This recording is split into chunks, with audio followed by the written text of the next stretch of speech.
Live from the frigid armpit of America, this is the Drunken Peasants Podcast with Ben and TJ, bringing you opinions of the news from an altered perspective. Say, man, you got a joint? No, not on me, man. It'd be a lot cooler if you did.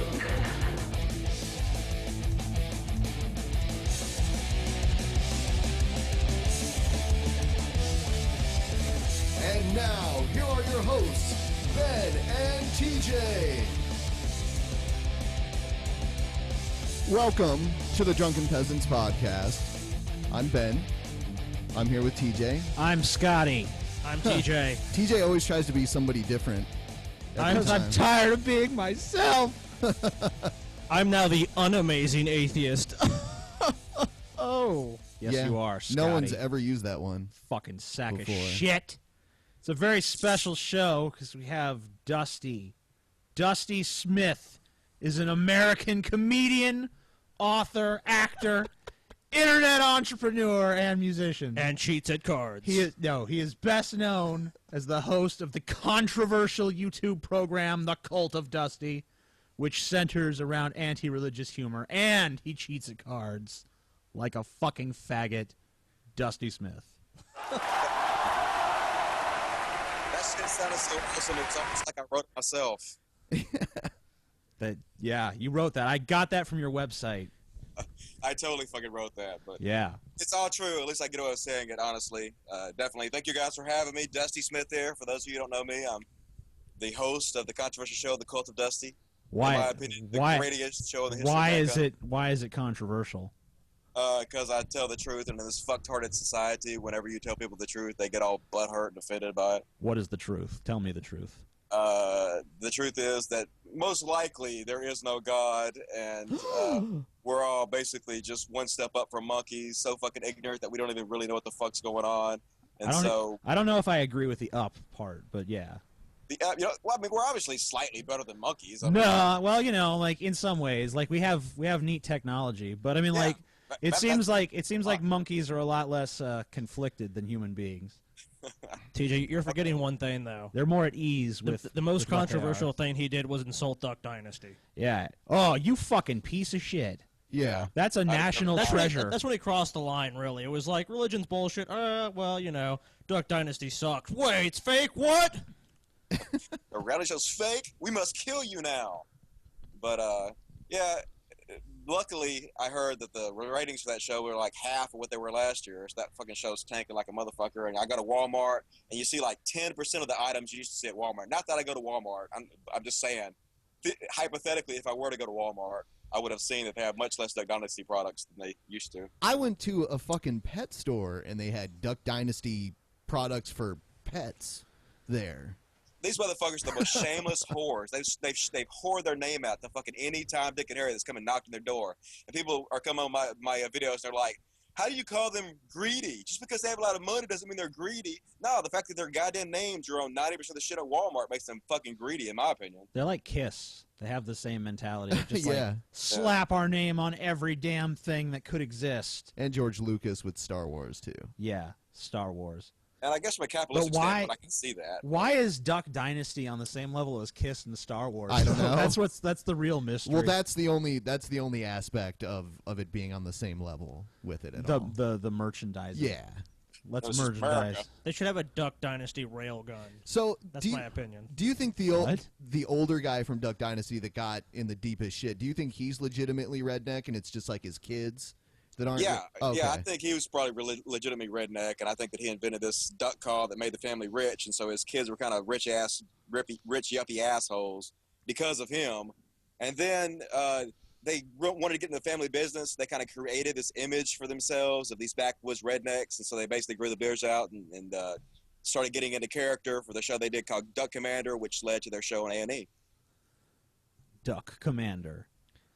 Duck Dynasty. The Duck Dynasty sounds a lot better than Duck Commander. Duck Commander sounds like a shitty video game. I know. Yeah. It's like the sequel to Duck Hunt or something like that. Duck Commander, where you get revenge on the hunter and his dog. Yeah. Gotta command some motherfucking ducks. Beware my army of ducks. So, but speaking of merchandising, from what I understand, Dusty and TJ, you guys both are collaborating on some T-shirts. Yeah, that is true. See, what happened, if I could take over for a second, what happened was that I have a website called CultOfDusty.com, and I had the little fucking annoying-ass Google ads on there, just like everybody has on their fucking shitty site, just trying to make a fucking $1 or $2 because I'm a starving goddamn artist. Well, anyway, a bunch of fucking Christian assholes came on my website, and they basically false flagged it as hate speech. So I'm not allowed to have the fucking Google ads on my site anymore, so I can't fucking make shit. So I was like, fuck these motherfuckers. Fuck this corporate bullshit. I'm going to create a product, and I'm going to fucking use that product to sponsor myself. And that's when I created the Logicware line of T-shirts. And I started using it to sponsor myself. And then I said, you know what we need? We need to start sponsoring all the atheists. We need to start sponsoring as many of these atheist artists as we possibly can.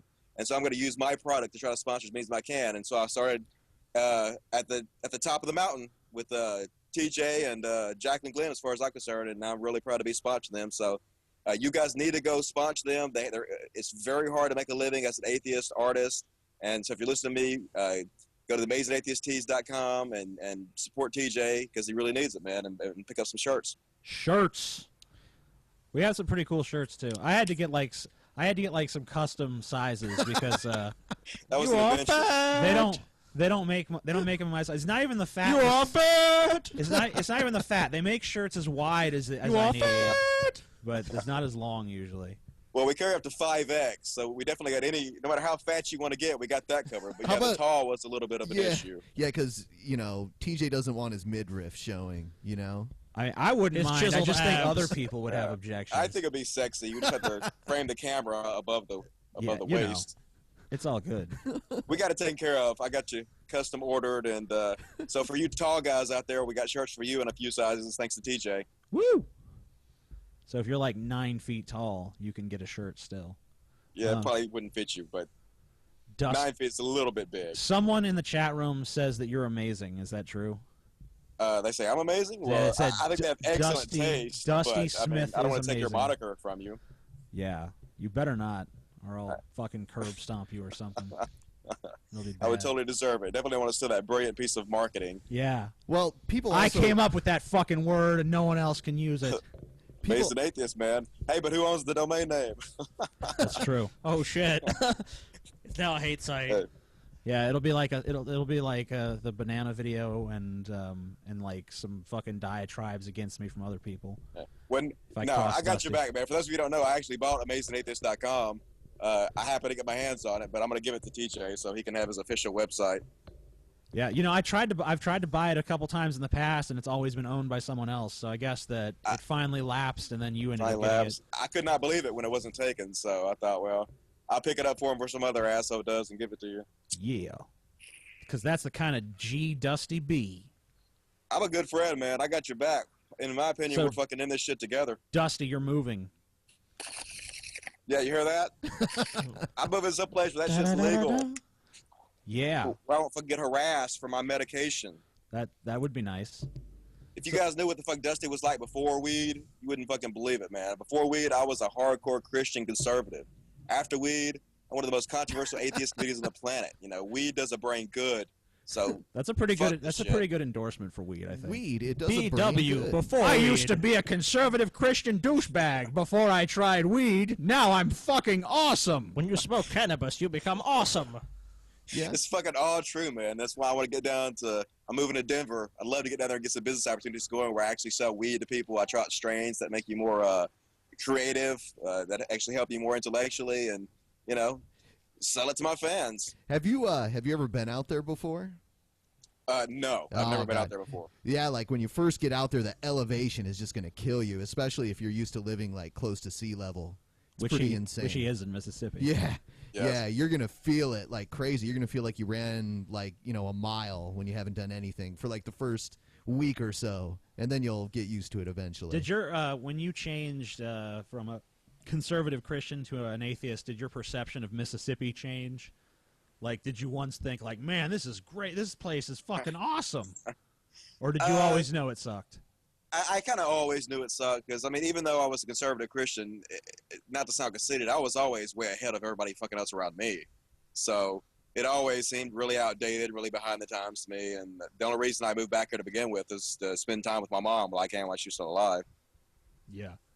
Let me ask you a question.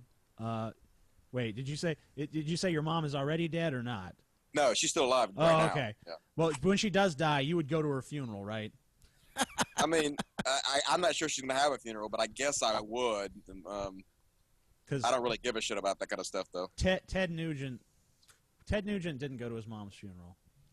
But I mean, it was funny because we were watching an interview with him on the show, and he was basically like, "My mom really helped me and supported me. I didn't go to her funeral though. Wish I had, but you know." Doggone it. I was pig hunting. I was real busy. I had things on my mind. Doggone. We actually got some Ted Nugent stuff coming up later in the show too. Yeah. Because Ted Nugent is a never-ending spring of good. TJ, you're a subhuman mongrel. I just want you to know that. You should, Dusty. You should introduce a shirt that has the subhuman mongrel on it, and like as a tribute to the Nuge. To the Ted- Nuge. to the Nuge. You think that would sell? I don't know. I don't know. That's the problem. I got to market research all this shit before I print it up because it's expensive as fuck. The drunken for sure. peasants could use a pan shirt. Yes. 'Cause we Smoke always pan every we day. always get requests from people being like, you need a smoke pan shirt. Yes. So we need like a Well- smoke pan everyday shirt with a picture of a pan. That'd be Well, cool. jot me up a basic design and send it to me. I'll have that shit printed up. If you think will sell, I'll fucking put that shit on the website. No problem at all. It better sell, because if it doesn't, I'll be sad. People in the comments, would you buy a pan shirt? Yes. Pan. Answer now. Answer, comment, people. We will promptly ignore your input, but please answer anyways. Answer. Participate in the illusion of participation. Well, if they will, they can have it. That's the great thing about this kind of democracy. You know, It's capitalism at its finest. Yeah, absolutely. If there's a Capitalism demand, I will supply it. at its finest ass. Yeah, I noticed you also supply the demand for the Logic diet as well. The logic, the very controversial logic. Even my diet is fucking controversial. I can't fucking catch a break.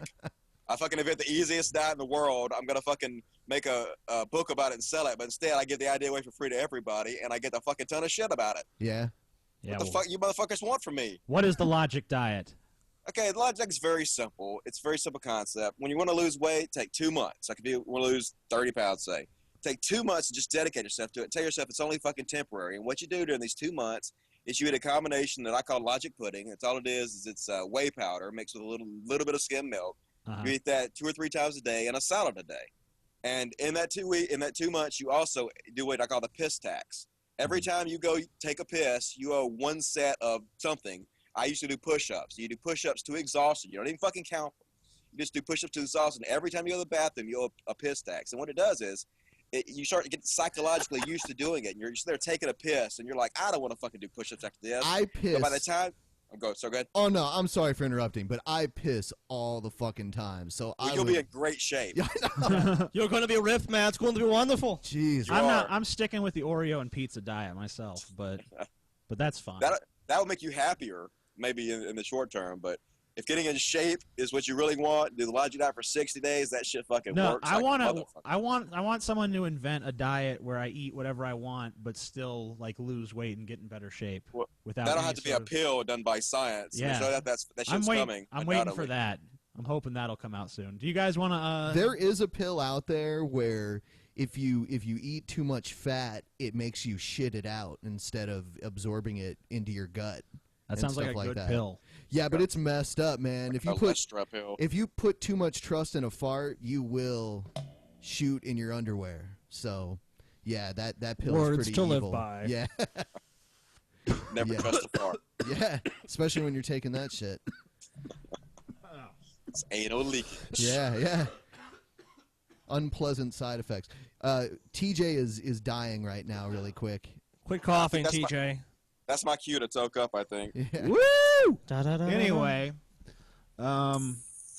let's do a news story or something. Hey, Dusty, you ever heard of Bill Donahue? Not Phil Donahue, but Bill Donahue from the so-called Catholic League.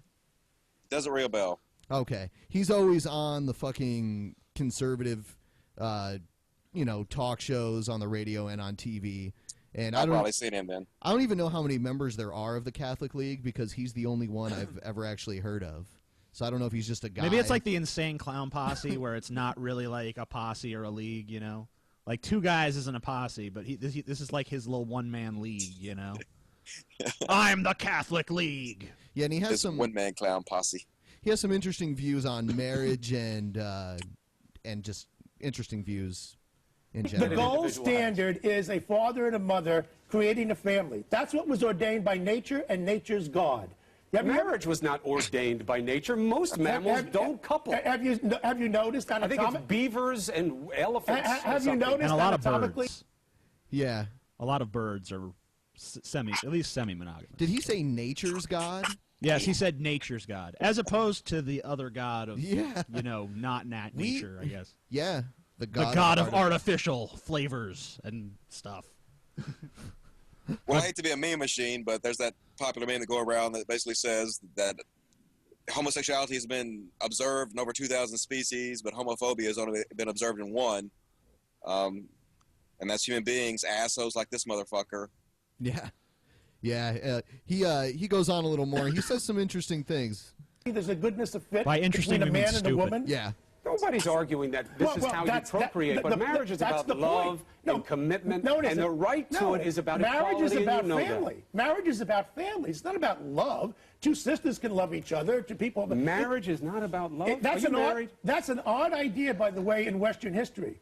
The idea that 2 people should get married on the basis of love. Now, hopefully, people will love each other. Hold on one second. Marriage is what we. It's, well, first of all, I don't understand how gay people don't have families. Doesn't even jive with reality. They live in the woods, like, by themselves. And, They huts. just materialize out of nowhere. They don't have families. They're just like.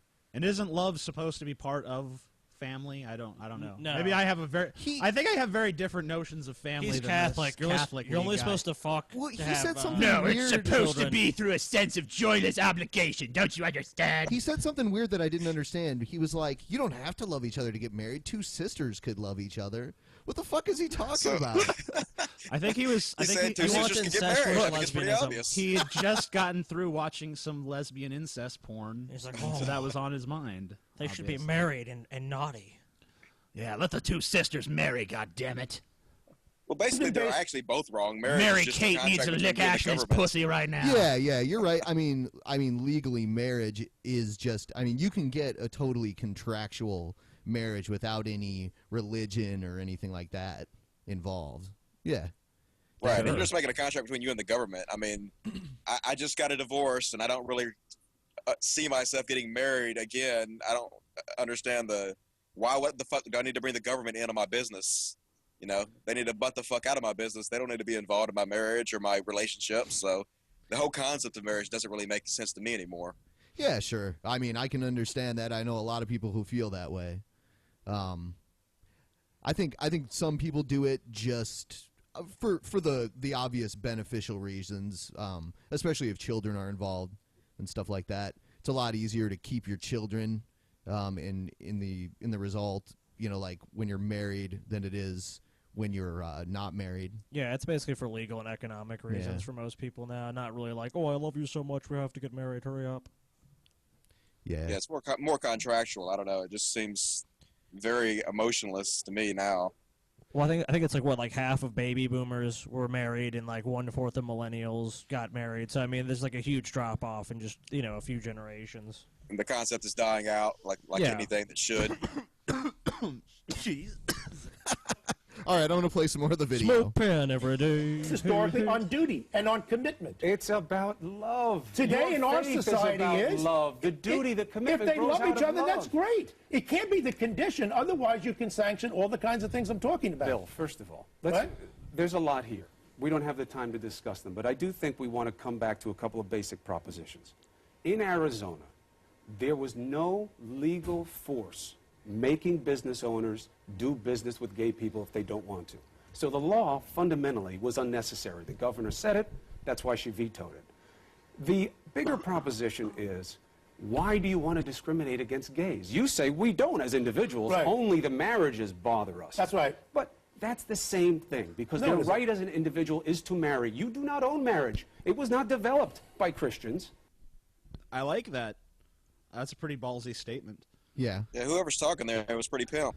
Yeah, he's some guy that has a show on CNN. He was the guy that interviewed Dennis Rodman when he was all wasted the one time when he was in North Korea. So every day of his life, is that what you're saying? Well, it was when he was in North Korea. He was trying to ask Dennis Rodman why he wasn't being some sort of diplomat trying to free. Yeah, that was a pretty dick move. But... Yeah. So there's a few more minutes of it here. We'll hear what else this guy has to say. He's pretty insane. The one member of the Catholic League. It is a civil situation. That's right. It's secular. The Catholic if they Church, are equal, they have equal rights. The Catholic Church got its ideas on sexuality from Jews. That's correct. And your idea that marriage is better between a man and a woman is really about it being about one versus two, love versus not having love. That's what it's about. I have Christianity, I have Judaism, I have the Muslims, I have Mormons, I have most of the world who regard this idea as being bizarre, that two men should get married. All these religions think that. I like how I like the idea that morality should be decided by popular vote. Yep. Because that's never really worked out in the past too well. Well, he didn't even say more people. He said these religions that I'm about to name, they all agree that homosexuality is evil. He said all those, and then he said something like the majority of the world finds this idea bizarre. It's like, well, who gives a fuck what the majority of the world thinks? No. I mean, that's so rights for only people in the majority is what he's saying and advocating for.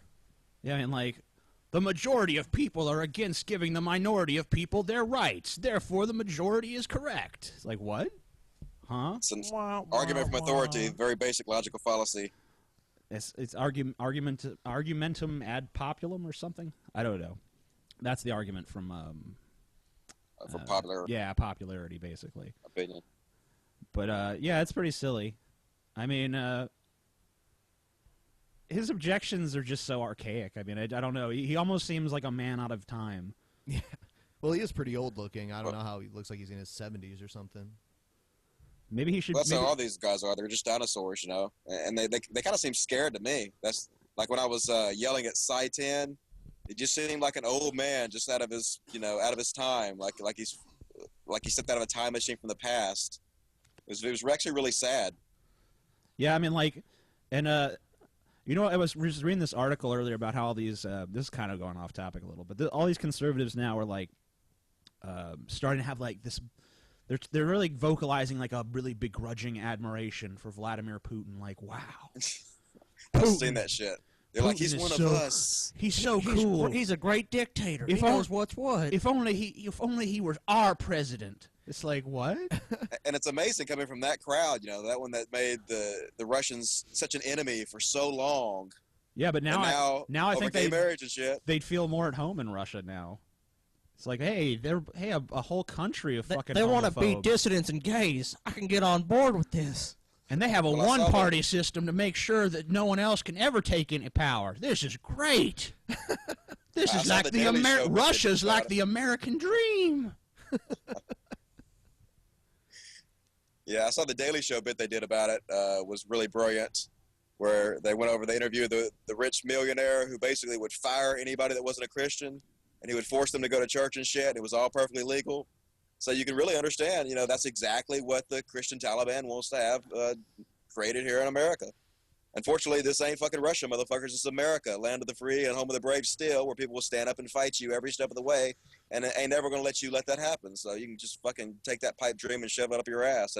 Or just go it's to never Russia. going to materialize. And that's actually an interesting comment that you made, because our next story is about the laws that they've been passing in Uganda about where, homosexuals can go to prison for life, and how this whole movement was influenced by American evangelicals that were traveling over there. Exactly. Yep. Go ahead. Yeah. So we'll start that. Uganda is apparently pushing ahead with its tough new anti-gay law.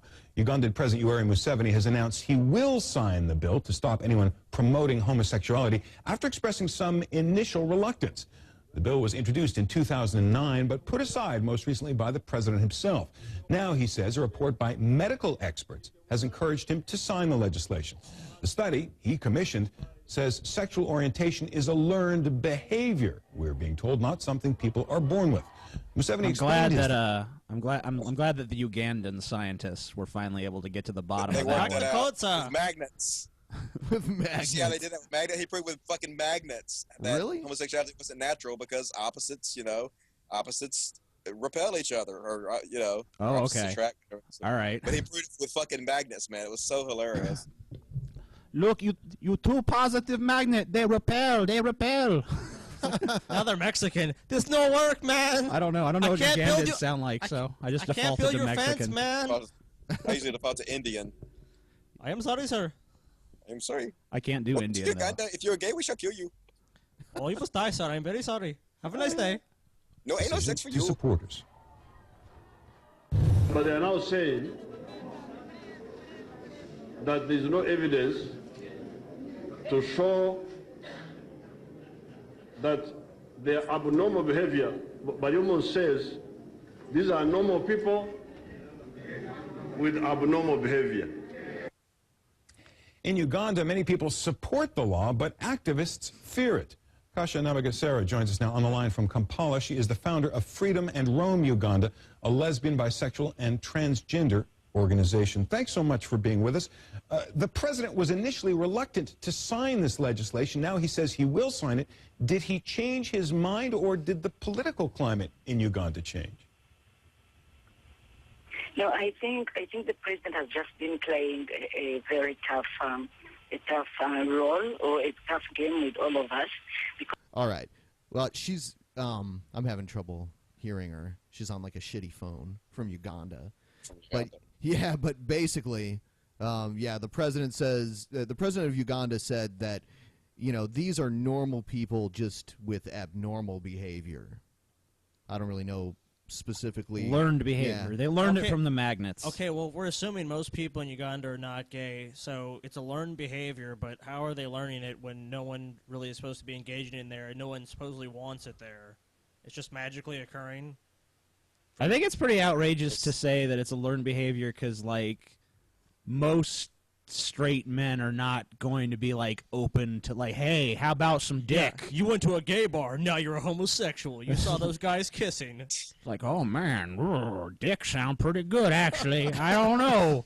Never been interested in it before, but now that I see it in this new light. I don't think so. It doesn't strike me as an authentic It could situation. happen. Come on, man. Sure, I mean, anything could happen, but I mean, like, I don't think that's really like a widespread problem. Is like people being recruited into being gay. You ever like walked around and accidentally stared at a dude's crotch and then just wanted it all of a sudden so bad? That never happened to you? Well, I'm not straight, so it doesn't make Yeah. sense. But It's happened like, to him. He's like, Okay, this, so you're asking the okay. wrong person. I rest my case. You learned it, TJ. Now you a homosexual. You're going straight to hell. damn it. Yeah. I blame the internet. The internet and the That's loose where you- The morals. fucking internets with that giant cocks everywhere. And legalizing gay marriage and the polar vortex. Those are all to blame. Yeah, well, the gay marriage is to blame for the polar vortex. Yes. Yeah. Says what's her name? I already forgot her name. Anyway, yeah. So here's a little more of the president of Uganda talking some crazy shit. Let's hear it. Many in the international community are saying that by your signing of this bill, you're taking Uganda a step backwards, that you are not protecting the freedoms and the rights and the choices of the Ugandan people. So how do you respond to that? And specifically, President Obama has said he was deeply disappointed by Uganda's move and says that it would complicate U.S.-Uganda relations. I've listened to everything that you've said in the statement. So how would you respond to that? And does it worry you? And have you spoken directly to President Obama about this? Well, we have been disappointed for a long time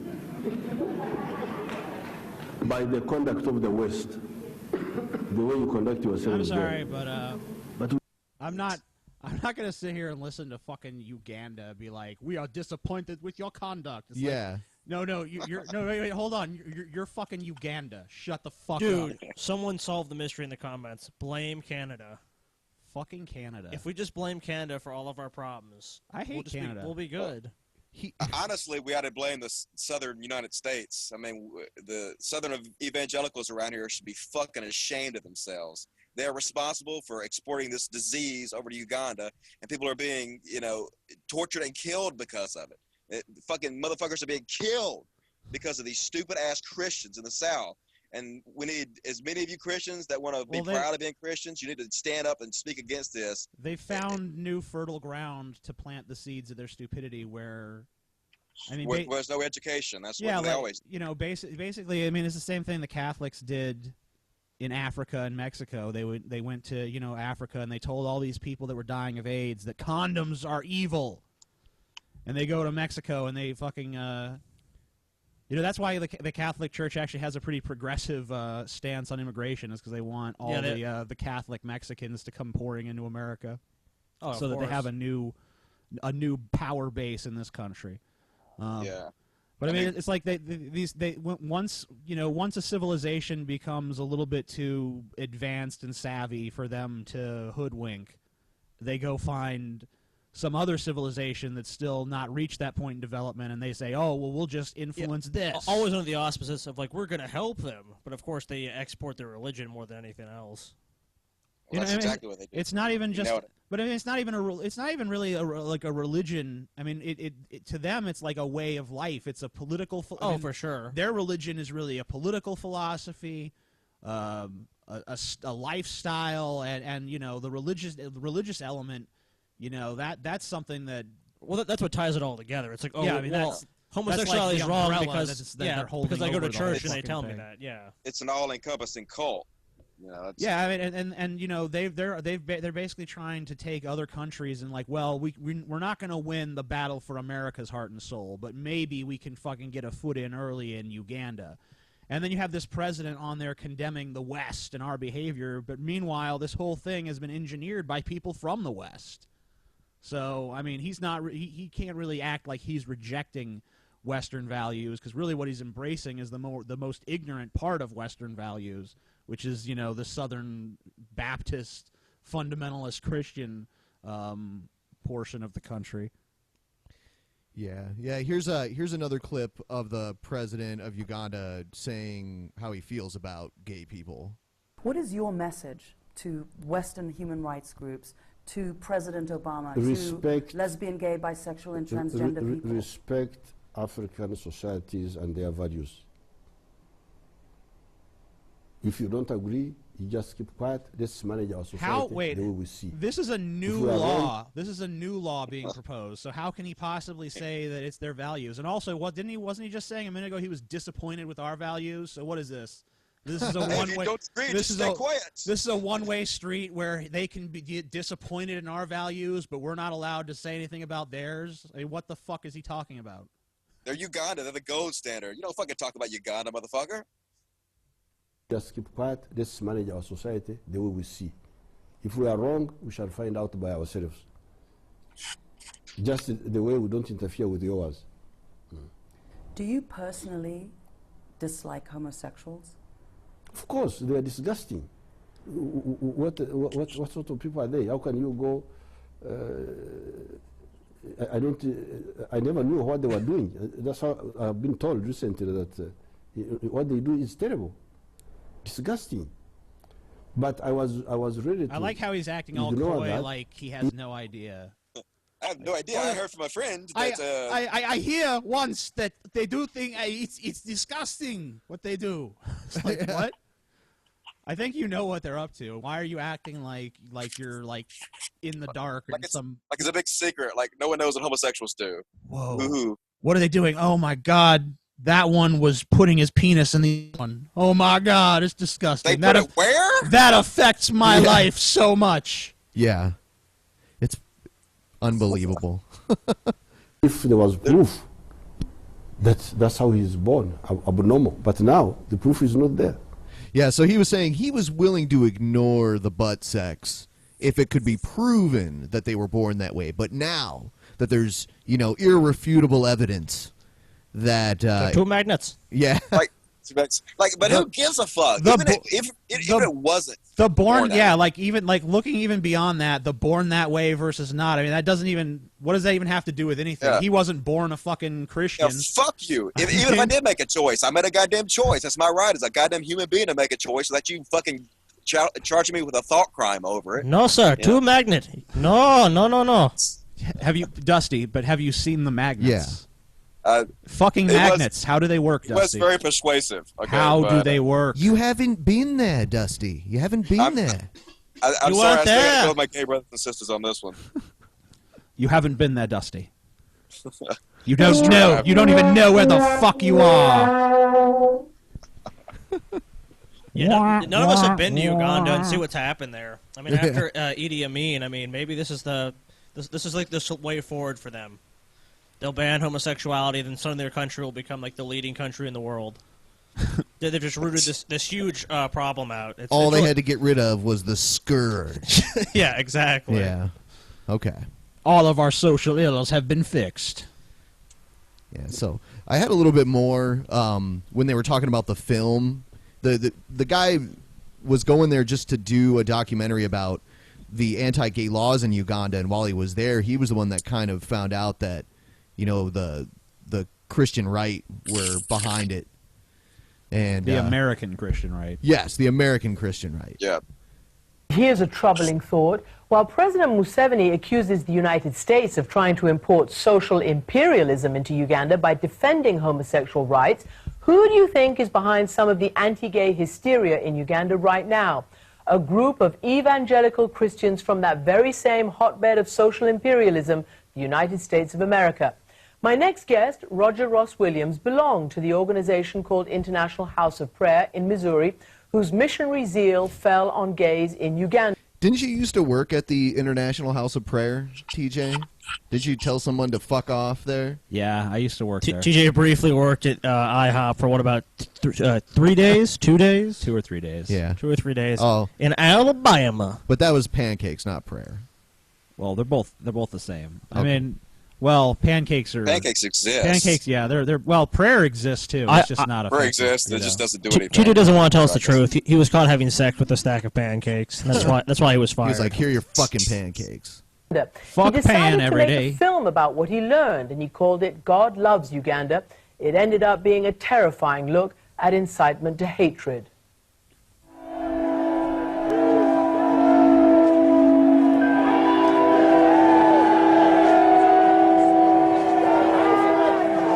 We have to fight the sodomy in Uganda. They say they are ready to fight those who are ready to kill, those who are doing homosexual. Hands up! So there's just like crowds of people like raising their hands saying that they're willing to kill people if they're gay. So there's like, you know, Finally. angry mobs and shit and activists getting killed and good shit like that. And then I'm glad. Here's the guy that made Roger the film. Ross Williams joins me from Albany right now. Welcome. Thank you for coming on the program today. Tell me how you came to make this film and how you discovered what you have done. Yes, yeah.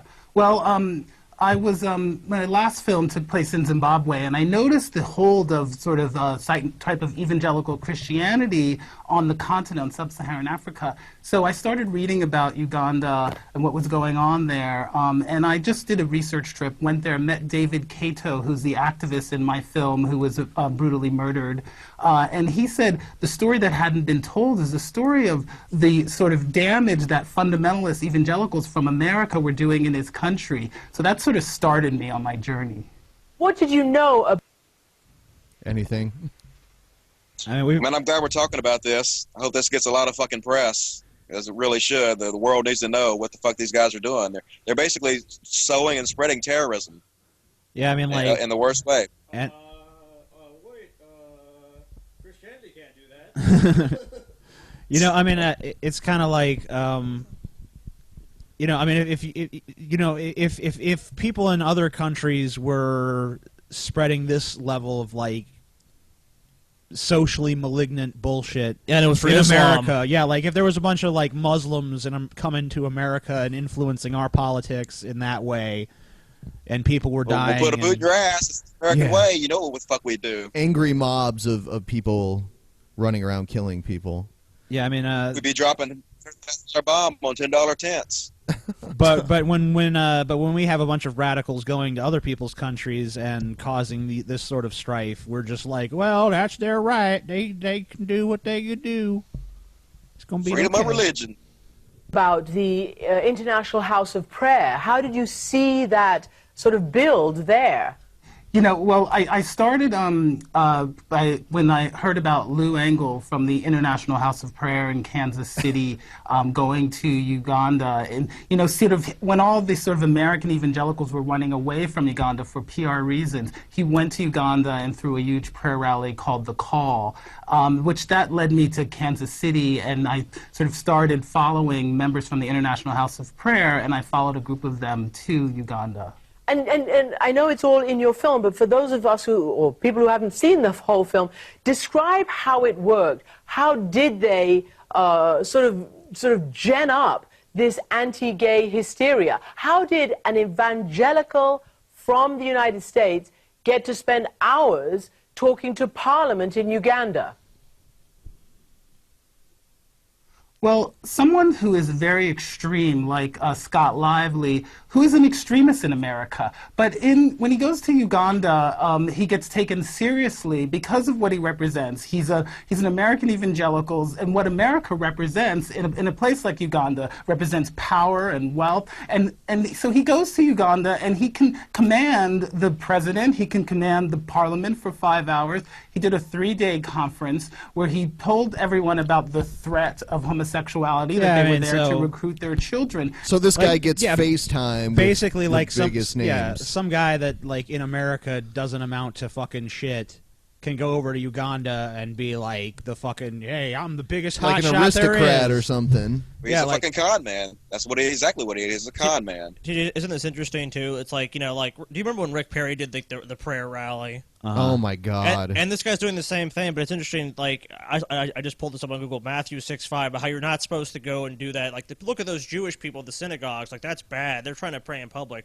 You don't need a reward. You need to go to some inner room in your house and be closer to God. So these people are such hypocrites. They're going, oh, we believe in the Bible. We believe it's right, and then they don't even listen to the Bible. Yeah, it's just interesting. They can't even keep their shit straight. Yeah, well, that's for their Christians, because they didn't read the Bible. That's the vast majority of them have never read the damn thing. Yeah. All right. So now that was a pretty serious story. You know, what's going on there is pretty crazy. It's a violation of human rights. So now we're going to move on to something that we can at least laugh at. And man, I don't know about y'all, but I don't give a fuck what happens to them damn faggots. They foreigners. If a foreigner died, don't matter anyways. I mean, he's a faggot. That's one strike against him. He's foreign. That's another and strike. He's black. And he's black. Yeah, he's black. So that's 3 strikes. You fucking out. As far as I'm goddamn concerned. Now we're the original Constitution that was written by God himself said they were 3/5 a human being.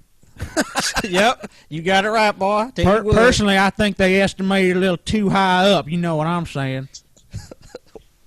What you gonna do? Can't argue with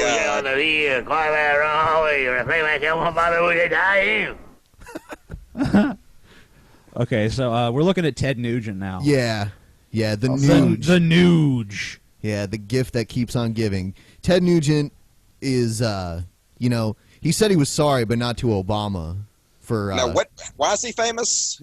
Because he played guitar. Scratch fever. He had a good song one time. Is that why we know this guy? Yeah. Pretty much. Okay. Yeah, and now it's because he's insane. Yes. Okay. I think he was insane back then too, but he put most of his attention towards like banging 17-year-olds. But you know, it's legal. Hey man, it's legal. Now he's old, and that doesn't work for him anymore. So now he just hates things. Yeah. Mostly liberal things. Yeah, so he called Obama a subhuman mongrel, and he apologized, but he made sure to say that it wasn't an apology to Obama. It was just an apology. I don't know. This is just a general apology to whoever was offended, as long as you ain't Obama. So now he's everybody but Obama. Okay. Now he's going to be asked about some other things he said too. So here's the Nuge. The news. This is when the President Obama used the word mongrel in the summer of 2010. I wanted to play what he said about mongrel and what you said. Here goes.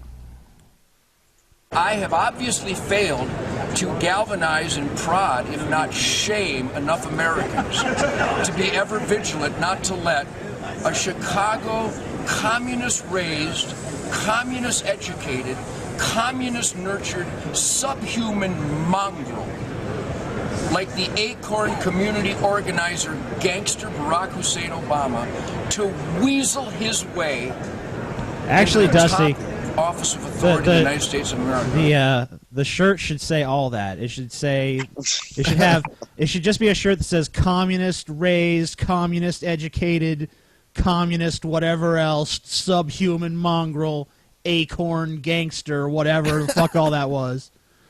And that should be the shirt. It should just identify the person as that. I'll just have that text make up his face. Yeah, and then zoom out, you can see his face in it. Yeah, you see the nuge. You back out and you see the nuge. Here's some interesting tweets that he wrote when Obama was elected. What subhuman varmint believes others must pay for their obesity, booze, cell phones, birth control, abortion, and lives? What? Yeah. This is what he wrote. I don't. Good luck, America. You just voted for the economic and spiritual suicide, soulless fools. Pimps, whores, and welfare brats and their soulless supporters have a president to destroy America. Neat. Didn't he say that if Obama was reelected, he was going to be dead or in jail? Yeah, he did say that. He did say that. This is the What ghost. the fuck? This is the ghost of Ted Nugent doing all these things. Yeah, he died, and this is his. He rose ghost. again on the fourth day. Yeah. He wasn't as fast as Jesus. Not quite as fast as Jesus, but really just as good. I definitely don't want to eat this dude's body and drink his blood. Oh, come on. That's half the fun. All right. Hell no. So Nuge said that thing about Obama, and now they're going to play something that Obama... They found a clip of Obama actually using the term mongrel when he was on The View. I guess Nugent told him to play it to show how what he said wasn't actually offensive. But. Yeah, exactly. All right, here it is. And the interesting thing about the African-American experience in this country is that we are sort of a mongrel people. Mm-hmm. I mean, we're all kind of mixed up. Yeah. And now, that's actually true for white America as well, but we just know more about it. Yeah. And so I'm less interested in how we label ourselves. I'm more interested in how we treat each other. And if we're treating each other right, then I can be African-American, I can be multiracial, I can be, you name it. What matters is, am I showing people respect? Am I caring for for other people? That's, I think, the message we want to send. It's exactly the same thing. They said the exact same words. Yeah. Totally the equivalent of each other. Yeah, you notice how that was like totally on par, one with the other. Obama's speech, and I don't see how anyone could find what Ted Nugent said offensive now. Now that I heard Obama say mongrel in a totally different way. This is what I'm talking about. Obama made an eloquent speech. This is what I'm talking about with the word nigger, though. Like, people say, like, oh, context it's not about context. It's just the word itself. It's like, this kind of proves the point. Like, Ted Nugent says the word mongrel. It's clearly fucking racist. Obama uses it. It's clearly not racist. It's the same word. What's different is the fucking intention. What's different is the context. Exactly. Right. And how it's going to be only perceived thing by that fucking others. matters. But let's hear what Ted Nugent has Ted Nugent to say. is paranoid. He's going to accuse CNN of, like, stalking his Twitter account. Yeah. So what do you think, Ted? Well, number one, thank you, Aaron, for playing that tape as I requested, and I appreciate you monitoring my Twitter account.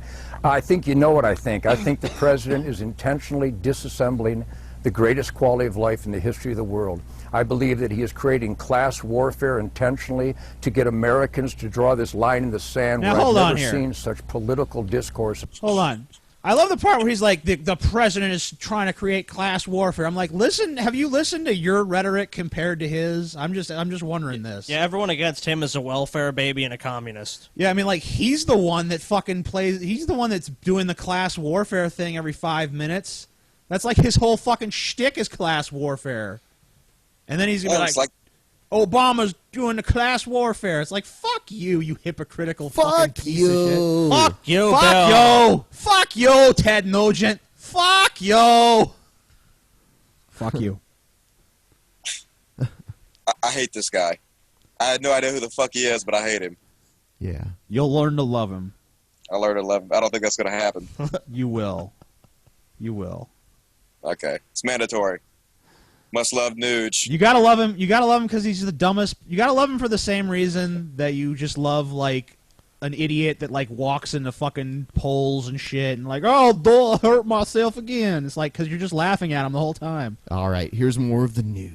In all my life. And yes, I do apologize for being part of that political discourse, because greater men than myself have advised me that that kind of street language in a volatile interview, as you played earlier, is not appropriate when we're trying to get some upgrade here in America. But I cannot put into adequate terms the condemnation I feel and so many Americans feel that this president's fundamental transformation of this country is indeed the destruction of the American dream of being compensated based on being the best that you can be. The concept. I mean, what is Obama doing? What the fuck? The stock market has doubled since Obama's been president. The fucking the consumer index of confidence has fucking doubled since Obama's been president. What is this dude talking about? Ted Nugent should like Obama because Obama uses remote control airplanes to blow people up in other countries legally. Ted Nugent should want to hang out with Obama. That's like he should want to fellatiate Obama. That's what I don't understand. Like, in any other time, like, if Obama had an R next to his name, these people would be sucking his fucking cock. If he was white and had a little R. Dude, look at Jindal in Louisiana. Even if he just had R against his name, it was just like he's a Republican and saying the same shit. Yeah, he's great. Stock market doubled. See how great he is? Applause. Yeah, I mean, like, how like, Obama hasn't even been a fucking Democratic president by any sort of traditional definition of Democrat, because, I mean, like, all the gains have been to the fucking upper crust.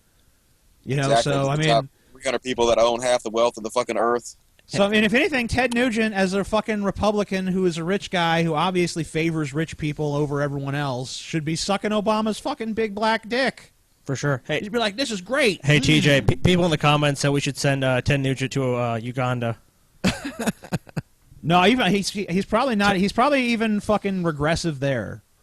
I think he'd fit right in personally. Nah, you're right. He'd probably fit right in. He's like, is like, can I hunt black people too? Well, you're rich and white, so I don't see why not. On the in the next clip, Nugent gets called out for other things he's said, and someone made fun of the word fellatiate. Let's hear some of the things, words you've used to describe Hillary Clinton. I obviously can't say them on this program, but they include the toxic C word, worthless bitch, and two-bit whore. These are all things you've used to describe her. And my issue is, whether you agree with her politics or not, there are people who listen to you and care deeply about what you say. How can they not be offended by terms like that? That's like... She doesn't even... Why don't they show the footage of him taking out his fucking M16 and being like, Hillary can suck on this? Because that's more offensive than calling her a cunt. Yeah. I mean, he's fucking practically threatened to assassinate people. I mean, what the shit? Is it possible that Ted Nugent is a genius and he's just doing this stuff because he knows it'll get him attention and he makes money off of it? A Galen theory. Okay. Yeah. Well, here... Here, the next thing he says is kind of surprising. Okay. Well, Aaron, I have a very important advisory board. And as a new mother yourself, is your son your first child? He is my first child. Well, I congratulate you on that. I've got 9 wonderful kids and 11 grandkids, and they're constantly telling me over the years, Dad, honey, quit calling people names. So I'm stopping calling people names.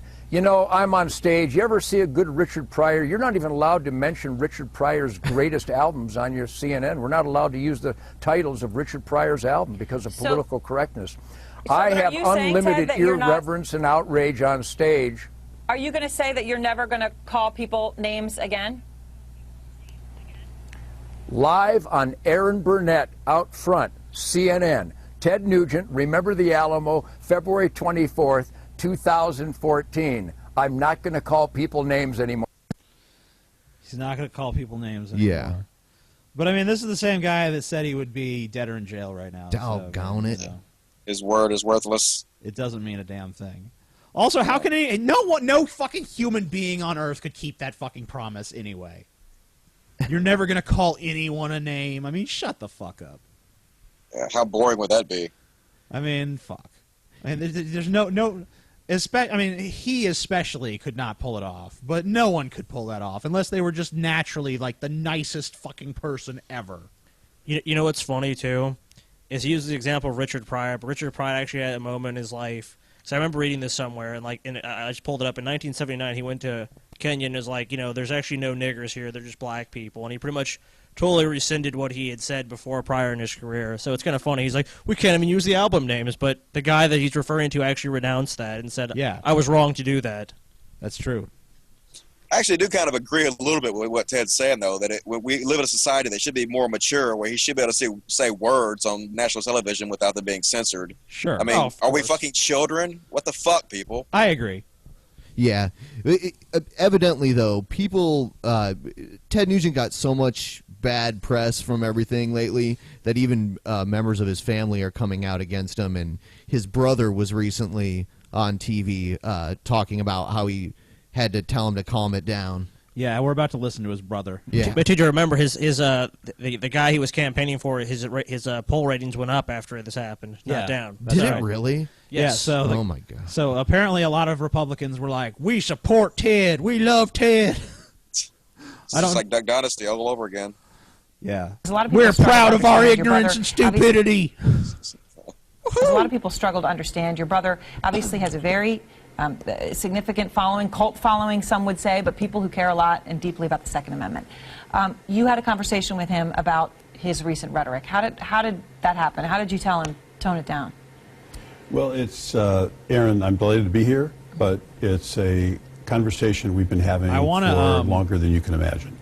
I know. Do we have a picture of Jeffrey Nugent? No, I couldn't find one. Well, Jeffrey Nugent, you guys can see Ted right now on screen with his cap and his camo shirt and his gun and his crossbow with the crazy look on his face. His brother is like a small-looking, normal, bald, pasty fucking guy wearing a suit and glasses and just looking. He looks like a fucking bank manager, basically. Yeah. So, yeah, just pointing out the discrepancies between the two brothers there. He's already way calmer, and I already like him way better. He actually seems like he actually seems like a nice guy with just like, yeah, my brother's a fucking crazy lunatic. I'm sorry. We always tell him just, Ted, shut the fuck up, but he just won't. On behalf of the whole family, we'd like to apologize. Yeah, almost. It almost gets to that point. I think Ted referred to that last night because my advice to him over the years has been, please tone it down. And there's a line that you shouldn't cross. And his latest comments about President Obama and Hillary Clinton have crossed the line. And I was offended with those. And he knows that. And I was, frankly, very pleased to see the conversation you had with him last night, because he did apologize for making those statements. And it was just like a generic, apology towards no one in particular. Actually, his apology was kind of directed at the people that he was associated with that maybe it gave a little bit of a political black eye to. But ultimately, as Scotty pointed out, the guy's poll numbers went up, so maybe every Republican should invite Ted Nugent to come hang out with them. It would probably benefit them, especially in southern states and state elections. Ted Nugent should, you know what, if there's ever a second Civil War, Ted Nugent will probably be the second president of the Confederacy. So fuck no, man. I'm going to go back to Mississippi and take that job Jefferson Davis 2.0. Jefferson Davis 2. So do you think it's time to take a quick break, and then we'll come back and talk about some more stuff? Okay. Sounds good. Hey, you want to maybe get some people writing in to do call-ins or something? Yeah, sure. We can do that. I also have Send your questions. If you guys want to maybe get called in on the show and ask a question to Dusty or us or whoever, or just bring up a general conversation point that you want us to bandy about, we're Drunken Peasants on Skype.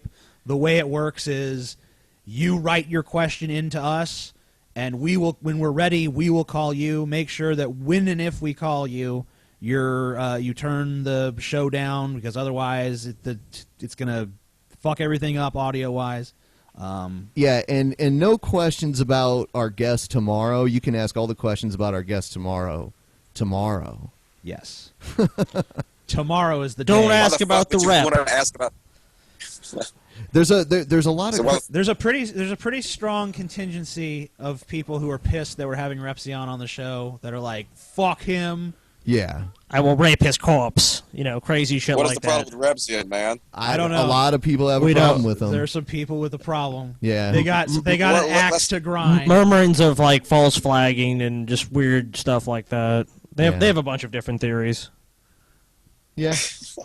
Yeah, there's a lot. I haven't had any problem with him. I don't really know much about him, but it seems like a cool guy as far as I've been able to tell. Yeah, we're cool with him. Yeah. We don't really understand all the hatred, but you know, everyone has their detractors. But anyway, submit your questions to us, and like I said, if we like your question, we'll probably give you a call. We're Drunken Peasants on Skype.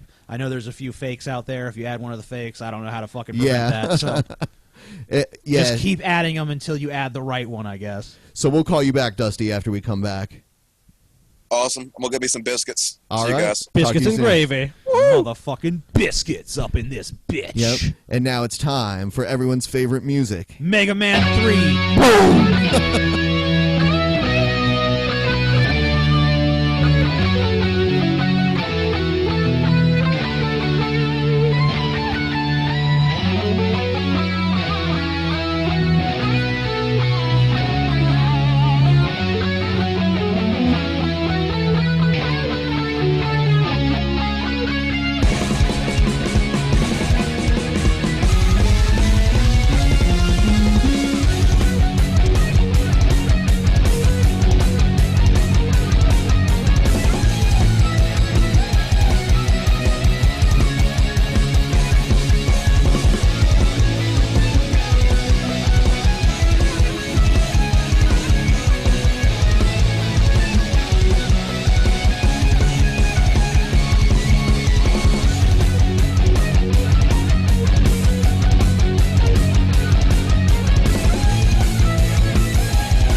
Yeah, what he said. TJ has sex with penguins. Sex with penguins? Yes. Holy fucking shit. We know that's what you do, TJ. Don't lie. Don't lie, TJ. We know. You're a middle-aged man. I was just about to say that. Yeah. And we got Dusty Hello. back. Hey. Dusty's back. Dusty, how old are you? 38. Over 9,000. What does it feel like to be 38, Dusty? It actually feels pretty good. I know, I never felt better, to be honest with you. Really? I think I've never looked better. So, Because I'm 29. I'm getting better with age. I'm 29 and I feel really old. I'm like, 29. Because your ass is vinegar, not fine wine. I know. I just wanted to stay an angry fucking 15-year-old forever. That was my dream. Why can't I have my dream, Dusty? Why can't I have my dream? You never have to grow up. That's what I want.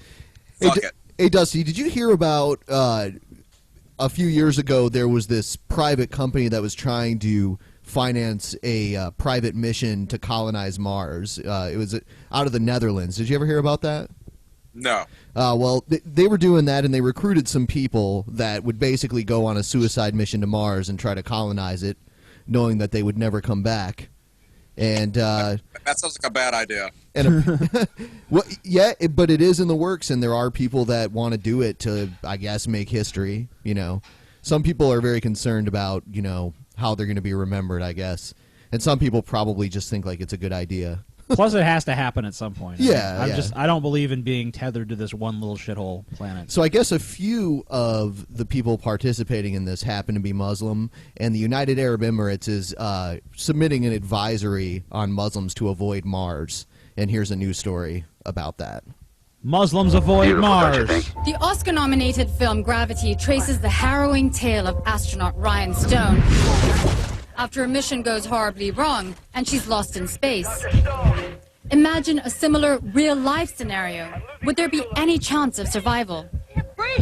That's a concern for the Religious Affairs Authority here in the United Arab Emirates for anyone traveling to Mars. Yes, there's really a Mars mission in the pipeline, and clerics here have issued a fatwa, or an official Islamic ruling, warning Muslims against it. So far, the UAE has supported space travel. Abu Dhabi's Abar Investments teamed up with Richard Branson's Virgin Group to create Virgin Galactic. It's set to begin space flights this year. But a mission to Mars, it seems, is one step too far. Last year, the Dutch non-profit group Mars One mapped out plans for a human settlement on the Red Planet by 2025. It says just over 1,000 candidates have been shortlisted for the mission, including 3 from the UAE. But the country's clerics liken the journey to a suicide mission, issuing the following statement. It is not permissible to travel to Mars and never to return if there is no life on Mars. The chances of dying are higher than living. Why? Wouldn't they be life, though? Why did they give it like? Why did they make him sound like God? Yes. What was with the extreme echo effect there? The chances of dying. No Mars for you, motherfuckers. Yeah. Basically, this is like what a classic example of the past imposing its will on the future. Yes. It's like, no, our fucking God that we made up a couple thousand years ago says you can't go to the fucking planet Mars because it's a suicide mission, and that's against our religion. But wouldn't they want to spread Islam to space? Yeah, what happens when Mars isn't it the Edict of Islam to spread? I mean, you know, they should want someone up there preaching to the Martians. The venereal disease of the universe. Of course, it'd have to be spread to Mars. Yeah, you know, that's what I'm saying. These motherfuckers, all that's going to happen is, as soon as people get to Mars and it gets a little popular up there, these motherfuckers will be like, God was wrong. We should have been there the whole fucking time. And they'll get their ass on Mars to spread their bullshit. Yeah. The clerics before were stupid. We're smart now. They'll probably send suicide bombers up there. Our voices echo even louder. I hope the Mars thing ends up like Doom. Like, you know the video game Doom? I hope a portal to hell opens and just, like, kills everyone. Probably will, Scotty. Taking one's life willingly, as in many religions, is against Islamic principles. In response, Mars One has asked the UAE's Islamic authorities to cancel the fatwa, saying every precaution would be taken to reduce the risk of life. We're not sending humans to Mars today. We'll do a lot of preparation, and there will be an unmanned outpost waiting for the humans in a habitable condition before they depart. Wow, they have a shitty internet connection that this guy's talking on. Yeah, it sounds really bad. Yeah, you would figure they run a space program. You'd figure people trying to build a Martian colony would have. Sorry, we only have dial-up. Better webcam technology. No wonder there's a fatwa on this bullshit. Yeah. I'm starting to see the light. The settlement that 28 Ks per second. The picture of the settlement on Mars looks like a big trailer park. So. Yeah, it right does. at home, man. We're gonna go to Mars to build a trailer. They're gonna park. send Steel Reserve to Mars. That's like the one drink they're gonna send. No, mouthwash. That's the secondary. No, that would clean their teeth. Actually, they need something that's just gonna destroy their body. You know what? I'll put up the picture of the Martian colony. Yeah, there it is. Yeah, this is the trailer park we're planning to build on Mars. Yeah, because it seems like it would be a pretty shitty, miserable existence to just live in those little pods and like have outside. There's just like this inhospitable planet that's we're not meant to live on. But I obviously like. Pioneers like this are probably necessary for this to ever happen. So. Oh yeah, of course. I mean, there's going to be people who are going to have to do shit like this too. Would they try to build a larger infrastructure of some sort? Yeah, I mean, I would imagine. I'm sure. I mean, it's like when the first fucking ships sailed to the New World. I mean, that was a pretty daunting proposition. Like a lot of people died on the fucking trip just because it's a fucking long voyage by boat, and it's hard to get proper nutrition out there in those times. So, I mean, people died of scurvy and fucking diseases fucking spread through those ships so fucking easily, and it was so easy for the food stores to get corrupted, and there was tons of fucking problems. Yeah. So, I mean, like... Yeah, it's like being in the military. I'm glad there are other motherfuckers want to do that shit that I don't want to do, but I'm glad that they do it instead of me. Yeah. I mean, being a pioneer is a fucking tough job, and humanity is just going to have to remember that again, because, It's an even more daunting proposition to try to make life work on a fucking inhospitable, fucking barren planet like Mars. Well, that's true. We definitely got to do it sometime. And these motherfuckers that are impeding scientific progress, they wonder why we fight them. We fight them because you're slowing down the evolution of our society. We want to get there as fast as possible because it benefits us to be in an advanced society. I mean, science has already doubled our life expectancy just in the last 100 years or so. I want to see a future where I live a fuck long time and have a really good health the entire time. And these motherfuckers who be in science are getting in my way. The thing is, too, like the whole. I mean, like it kind of scares me though, too, to have a world where technology keeps expanding and getting more and more advanced, and we still have these people that are just basically have like a Dark Ages mentality still that are just like, well, we still worship the fucking God up on the hill. I mean, hopefully they'll die off. Most of them will die off before we get to this point, and then hopefully the other part of it we can just educate, because I'm living proof that you can be educated out of this nonsense. If you're just it's almost like being deprogrammed from a cult. But if you deprogram somebody the right way, you can make them wake up, and I think we're eventually going to do that thanks to the internet. How are you deprogrammed, Dusty? I have to give a lot of credit to marijuana. Marijuana is a medicine that fixed my mind. I was like so against marijuana for so long. My entire life, I thought marijuana was the devil plant. I always made fun of people who smoked that shit. And then one day, I was suffering from kidney stones so bad, and somebody handed me a joint. They said, "Just smoke this shit and see that fucking hell." And oh my God, man, it's like I'd smoked God.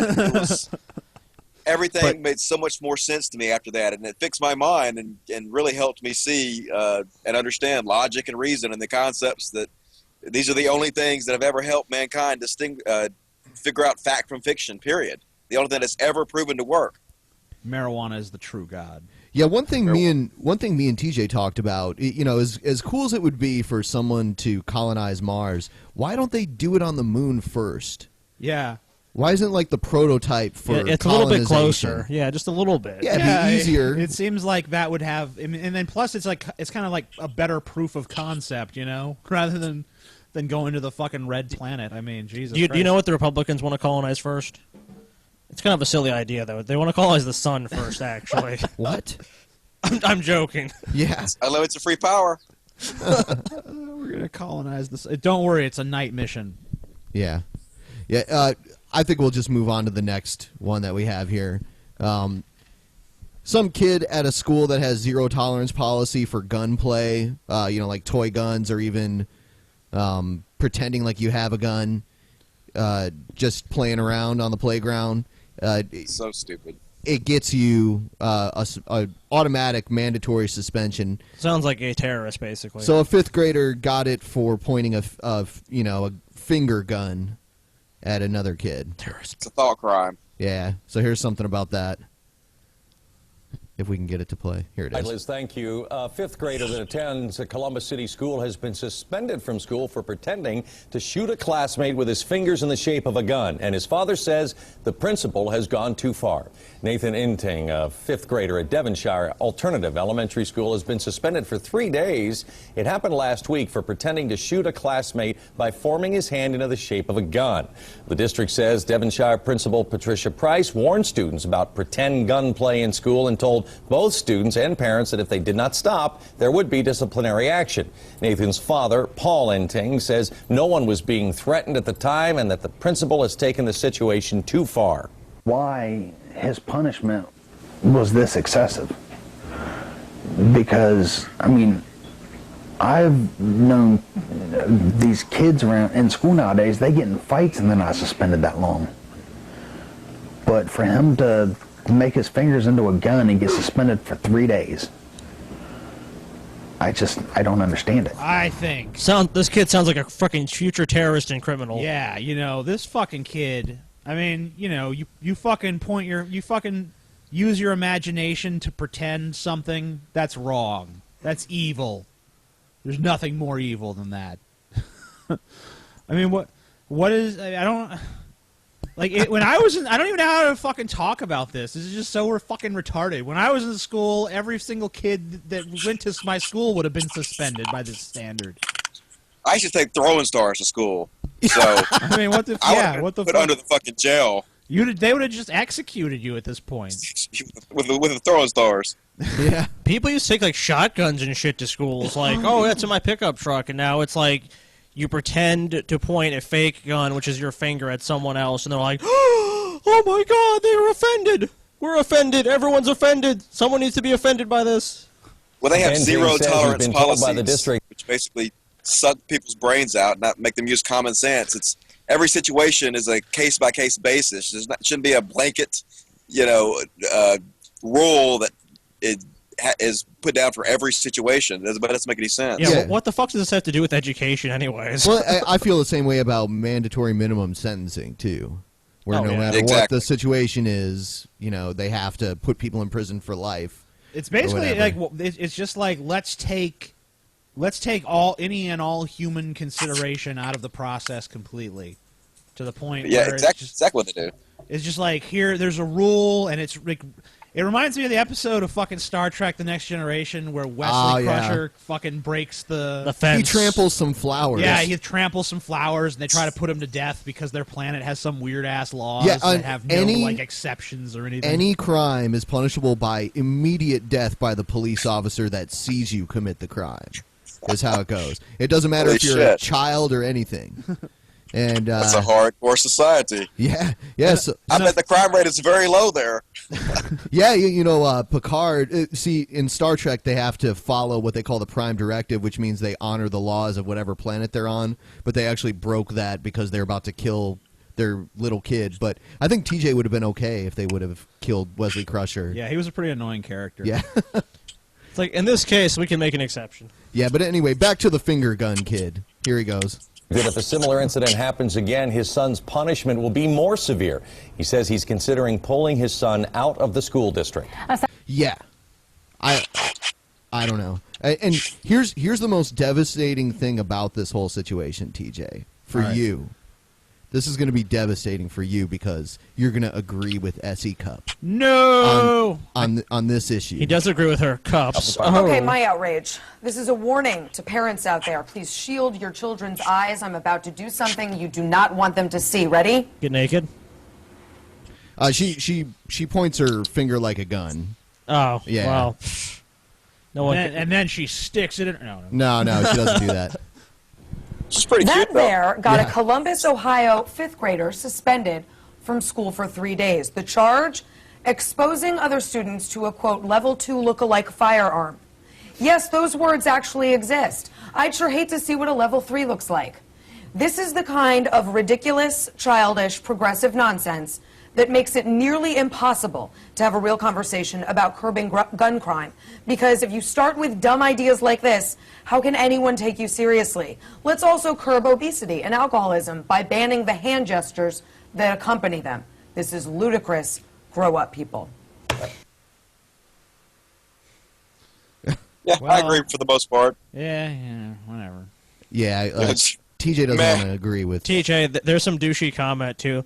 The prime directive is not to interfere with pre-warp societies. Not that's what they're saying. It's not. Well, actually, that doesn't make any sense. Not follow laws of the planets they visit. Yeah, he said not both times. So, but I mean that. No. It's clear that part of the prime directive is obeying whatever the local laws and customs are. And they all said you're a fucking nerd, TJ. Because, well, I am. Nerd alert.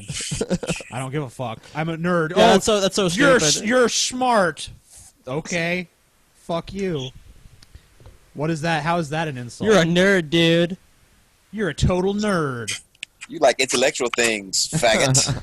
Okay, then some idiot was like, see, another Repsion hater. Haha, did they leave Repsion off because of all the people who said they hated him? No, dumbass. Repsion's the guest tomorrow, you fucking moron. Yeah. God, people are so fucking stupid. Look at a calendar. For fuck's sake. Calendar. Block this calendar idiot. Good. Saturday come after Friday. Very. What? I don't know why I'm doing that voice. Okay, so here's another person that you like a lot. Sean Hannity. Yeah. Little known fact: TJ had sex with Sean Hannity's hair. Not him. His hair. Not him. Just his hair. Yeah. Yeah. So Sean Hannity said something about being humiliated. Was it gay sex? Well, I don't know. What is, I don't know if his hair has a gender, but yeah. Yeah, Just checking. I was drunk, so I feel the hair raped me. But that's a feminist concept, dude. I know. Sean Hannity said that he was humiliated for his country on the radio, and a lot of people got pissed off, I guess, about it. He was humiliated. Yeah. He's humiliated. I think he's confused. He is a humiliation to his country. Yeah. That is what he meant to say, I think. All right, welcome back to Hannity. All right, left-wing liberals are freaking out because of something I said on my radio show yesterday. Now, before I get into that, do you remember when Michelle Obama said this not once, but twice back in 2008? For the first time in my adult lifetime, I'm really proud of my country. And not just because Barack has done well, but because I think people are hungry for change.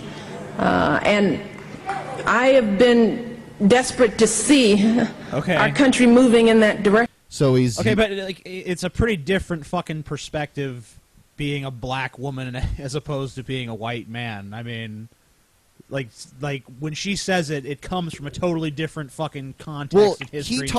He talked shit about her when she said that. Exactly. So now, he's using it as an example of why what I said was okay. Yeah, because that was back in 2008. But his reaction to that at the time was like, what the fuck? But now when he says he's humiliated, it's okay because, I don't know. Yeah.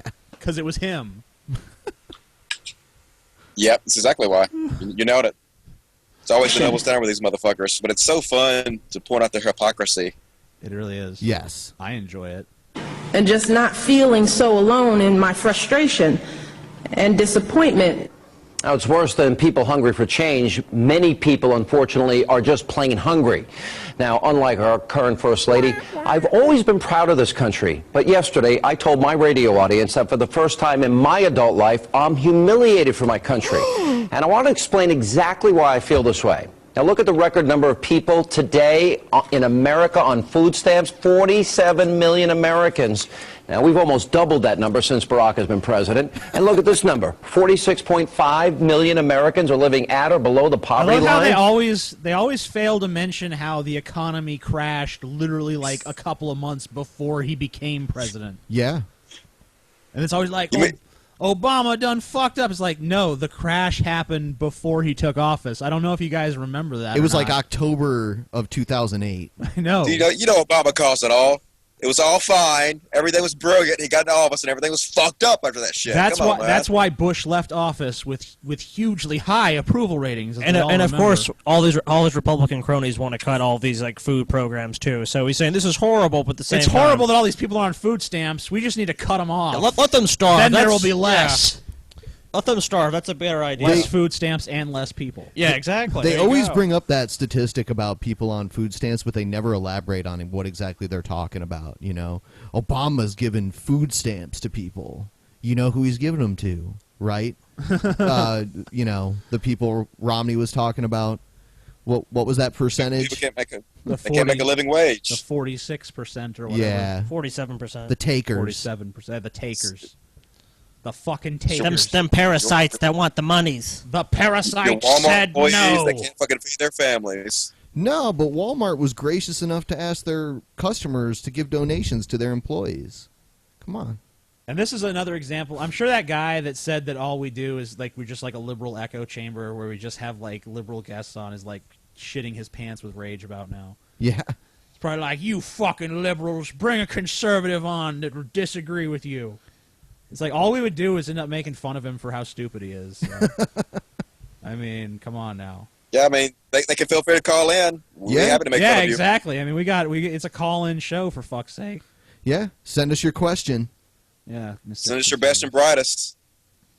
All right, so we'll play out the rest of this video, and then we can talk more about Sean Hannity while people say. Yeah, and by the way, feel free to send us more questions if you have any. We have a lot that we'll call back pretty soon here, and then also don't forget to subscribe and hit like and all that stuff that we always talk about. Mm-hmm. When it comes to the unemployment rate, you have a staggering number of Americans that are not participating in the labor force. Look at that number. That's 92 million.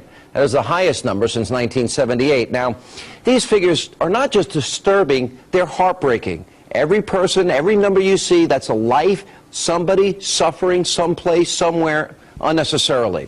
Now, there's one more thing that has many Americans, including myself, humiliated today. Like he gives a fuck. Yeah, he's such a compassionate guy. Go fuck yourself. Look at all this suffering. Let's take that money from them. This is That'll help. Saint Hannity here. He's a modern day saint. I love how he supports the party who's basically like, fuck those people. They're takers and leeches. Yeah, but now pimps, subhuman mongrels. But varmints. now he's their fucking champion. Yeah.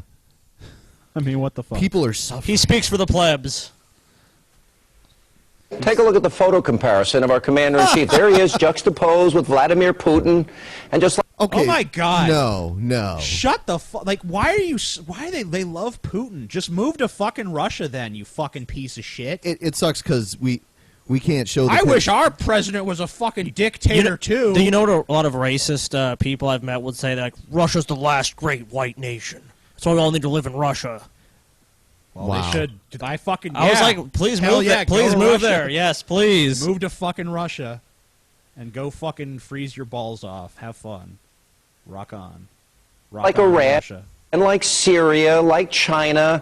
Guess what? They have no respect for our president, for his weakness. And guess what? They're also taking full advantage. This is humiliating. It's unnecessary. You deserve better. We as a country deserve better, and we can do better. We can move toward. I love how Obama is like this fucking despotic, fucking strong-arming motherfucker that's like dismantling America at the core. Obama has said the word cancer, therefore he was responsible. But then he's weak. Yeah, they were showing him riding a mountain bike with a helmet on. He's next to a picture of Putin. He's a dictator. Remember last week? He's going to be a dictator. Remember that? Yeah, like at first they were like, he's an unprecedentedly dictatorial president who's just fucking trying to conquer America. He's weak and now he's a pussy. Like what? Like you guys don't even. Do these motherfuckers even pay attention to their own narrative? It's like fucking Dragon Ball Z up in here, where there's contradictions every other fucking week. Obama's weak. Next episode. Obama's the strongest villain possible. Your fucking warrant don't ever go over my fucking head again, you motherfucker, you. I don't even know. No. Okay, Joe Pesci, we agree. Yeah. Thanks, Joe.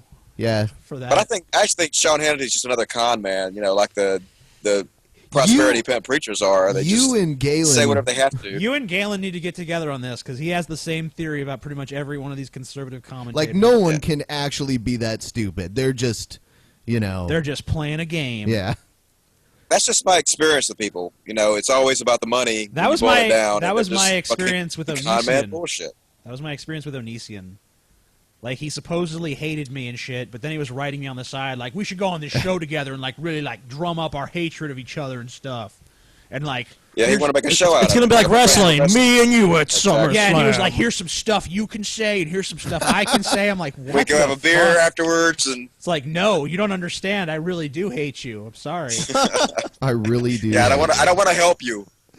It's legit hate, dude. Yeah. Like, I'm actually being serious. I don't know. I know you're full of shit, and you're just, you know, saying whatever you think is going to get you the most views and people and shit. But I'm actually being sincere, so fuck off.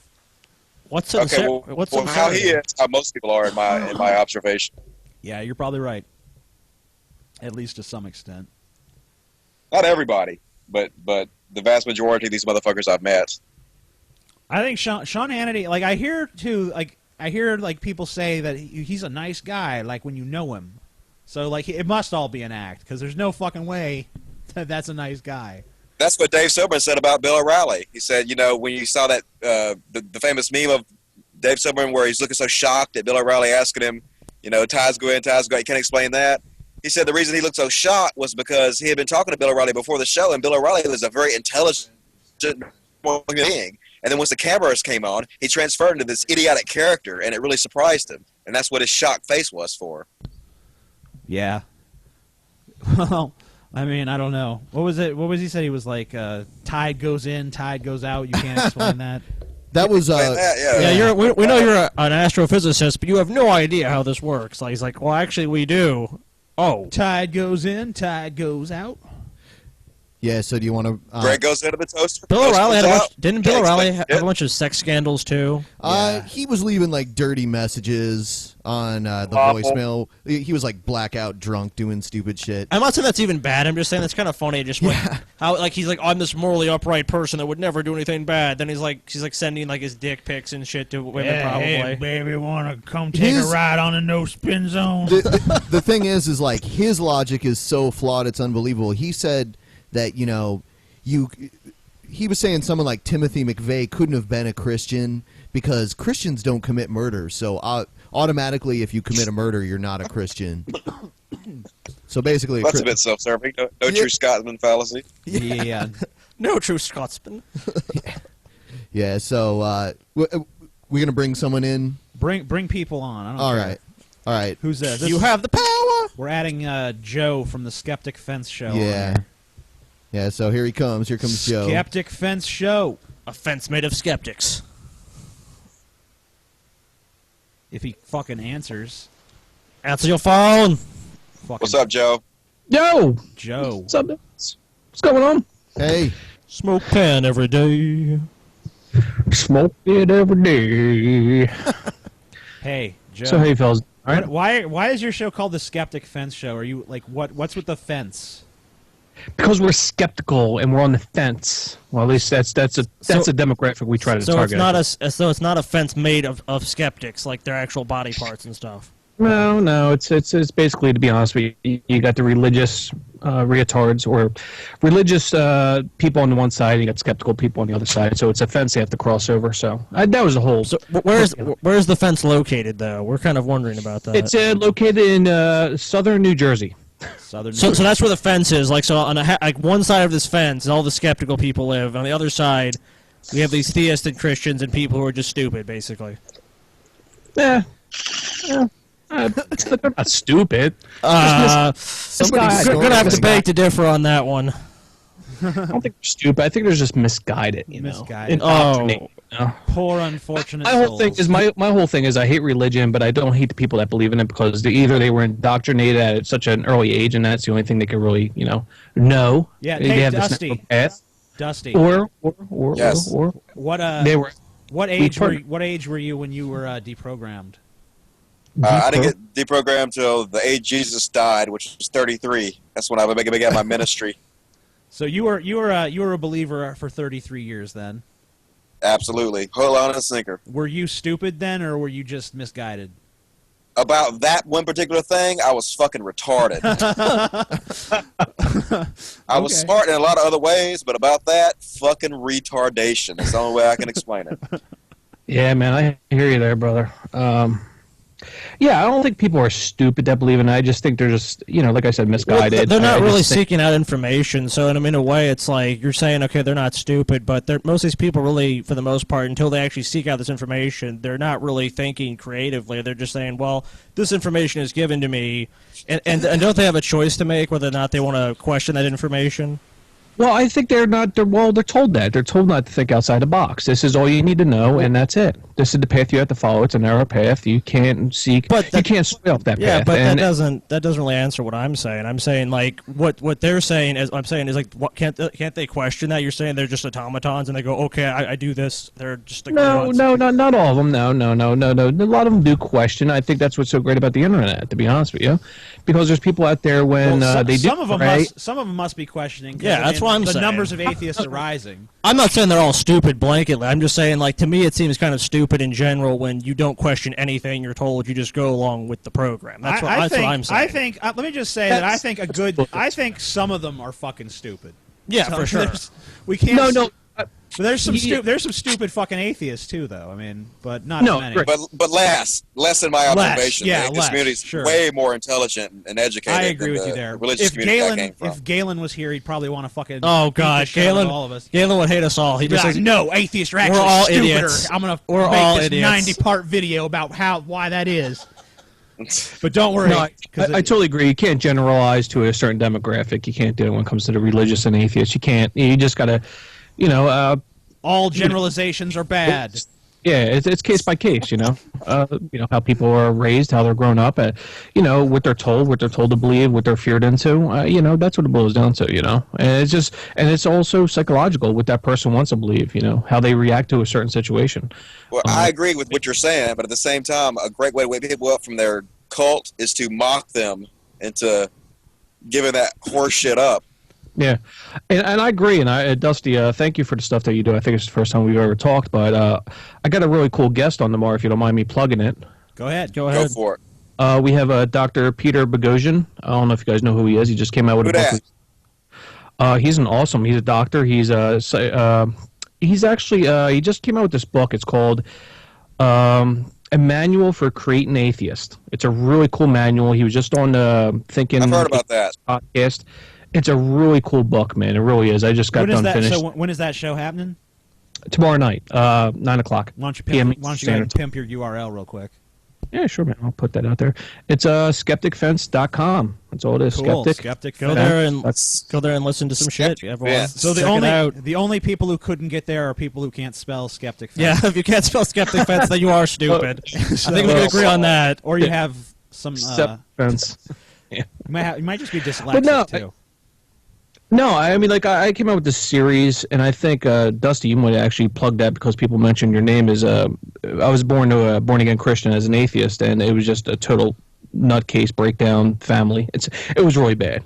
And they're fundamentalist, and all that shit broke down, and I seen how kids are trained into fundamentalism, Christianity. It's horrible. They would come home from church crying their eyes out on the couch, thinking I was going to hell, knowing I was an atheist, because that's what they were just told at church just an hour before.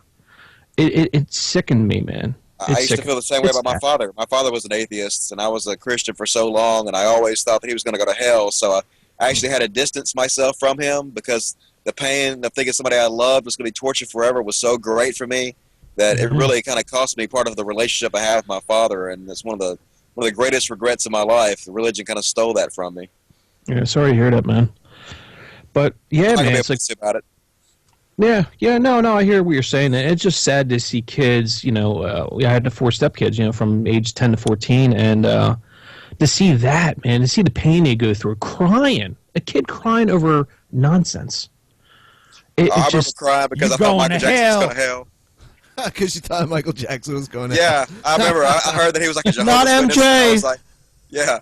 And I was like, but Jehovah's Witnesses aren't real Christians. He's going to go to hell. And I was like crying in the backseat of the car on the way home from church. My mom was like, why are you crying? I was like, because Michael Jackson is going to hell. The dancing in heaven. Hell no, not MJ. The dancing in heaven won't be quite as good. And now he's in hell. Now he's in hell.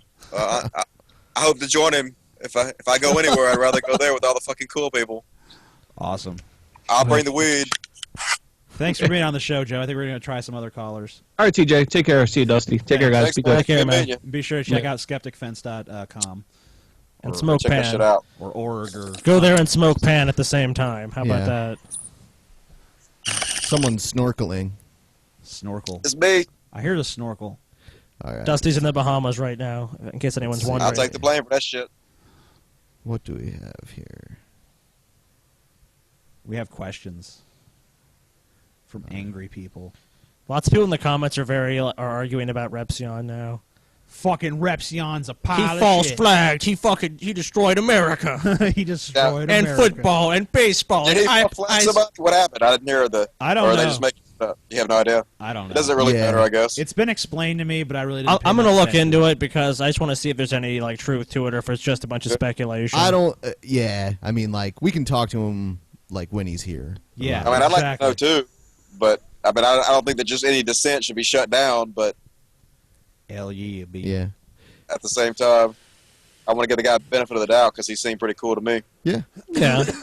Hells yeah, Negro. Yeah. So we'll have this person on here and they can ask their question. This person. Yes. This person. Austin. Get on here, this person. You fucking pile What's up, of shit. Austin? Hey, thanks for calling me. Hello, this person. How are you doing? Hey. Austin. What's going on? Austin from Boston. Oh, it's me. Oh, what? Is Dusty on hold? Is he? Nope. No. No. Okay. No, he's not on hold. No, you're cool. here. He's here. Cool. All right. Please ask your questions, sir. He's here. He's queer. Get used to it. Okay. Oh, wow. Now I got to find where my questions are at. I got to find the... Can't even remember your own fucking questions. I typed them out. Now, What kind of show are you running here, buddy? Oh, my God. No. Oh, no. What's happening? Oh, my God. You guys are silly. It sounds like masturbation issues. I can think of one of the questions. No!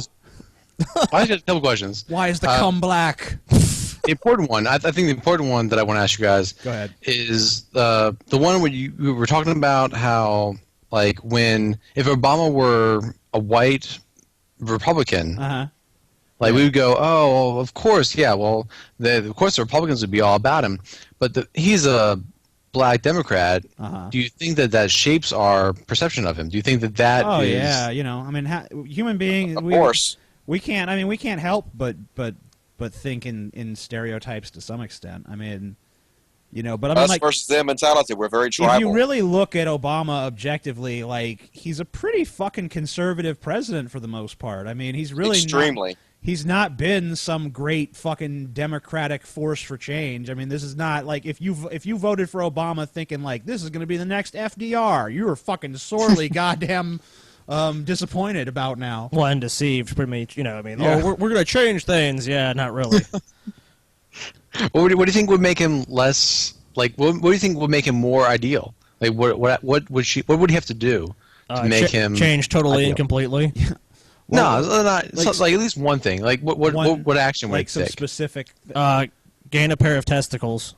How about just if you want something specific, how about a more heavy investment in infrastructure? But I mean, I can't even blame him for not investing in infrastructure because every time he ever says that's not an applause line anywhere in America, despite the fact that our infrastructure sucks and is falling apart, and it fucking totally fucking takes away from our economy the fact that we have this shitty infrastructure. No one ever, whenever we talk about improving it, people don't applaud. People aren't excited. Maybe we about should that. raise the gasoline tax. Oh no! Right. Let's build high-speed rails. No! Let's build fiber optic networks. No! What the fuck, America? Are you fucking shitting me with this?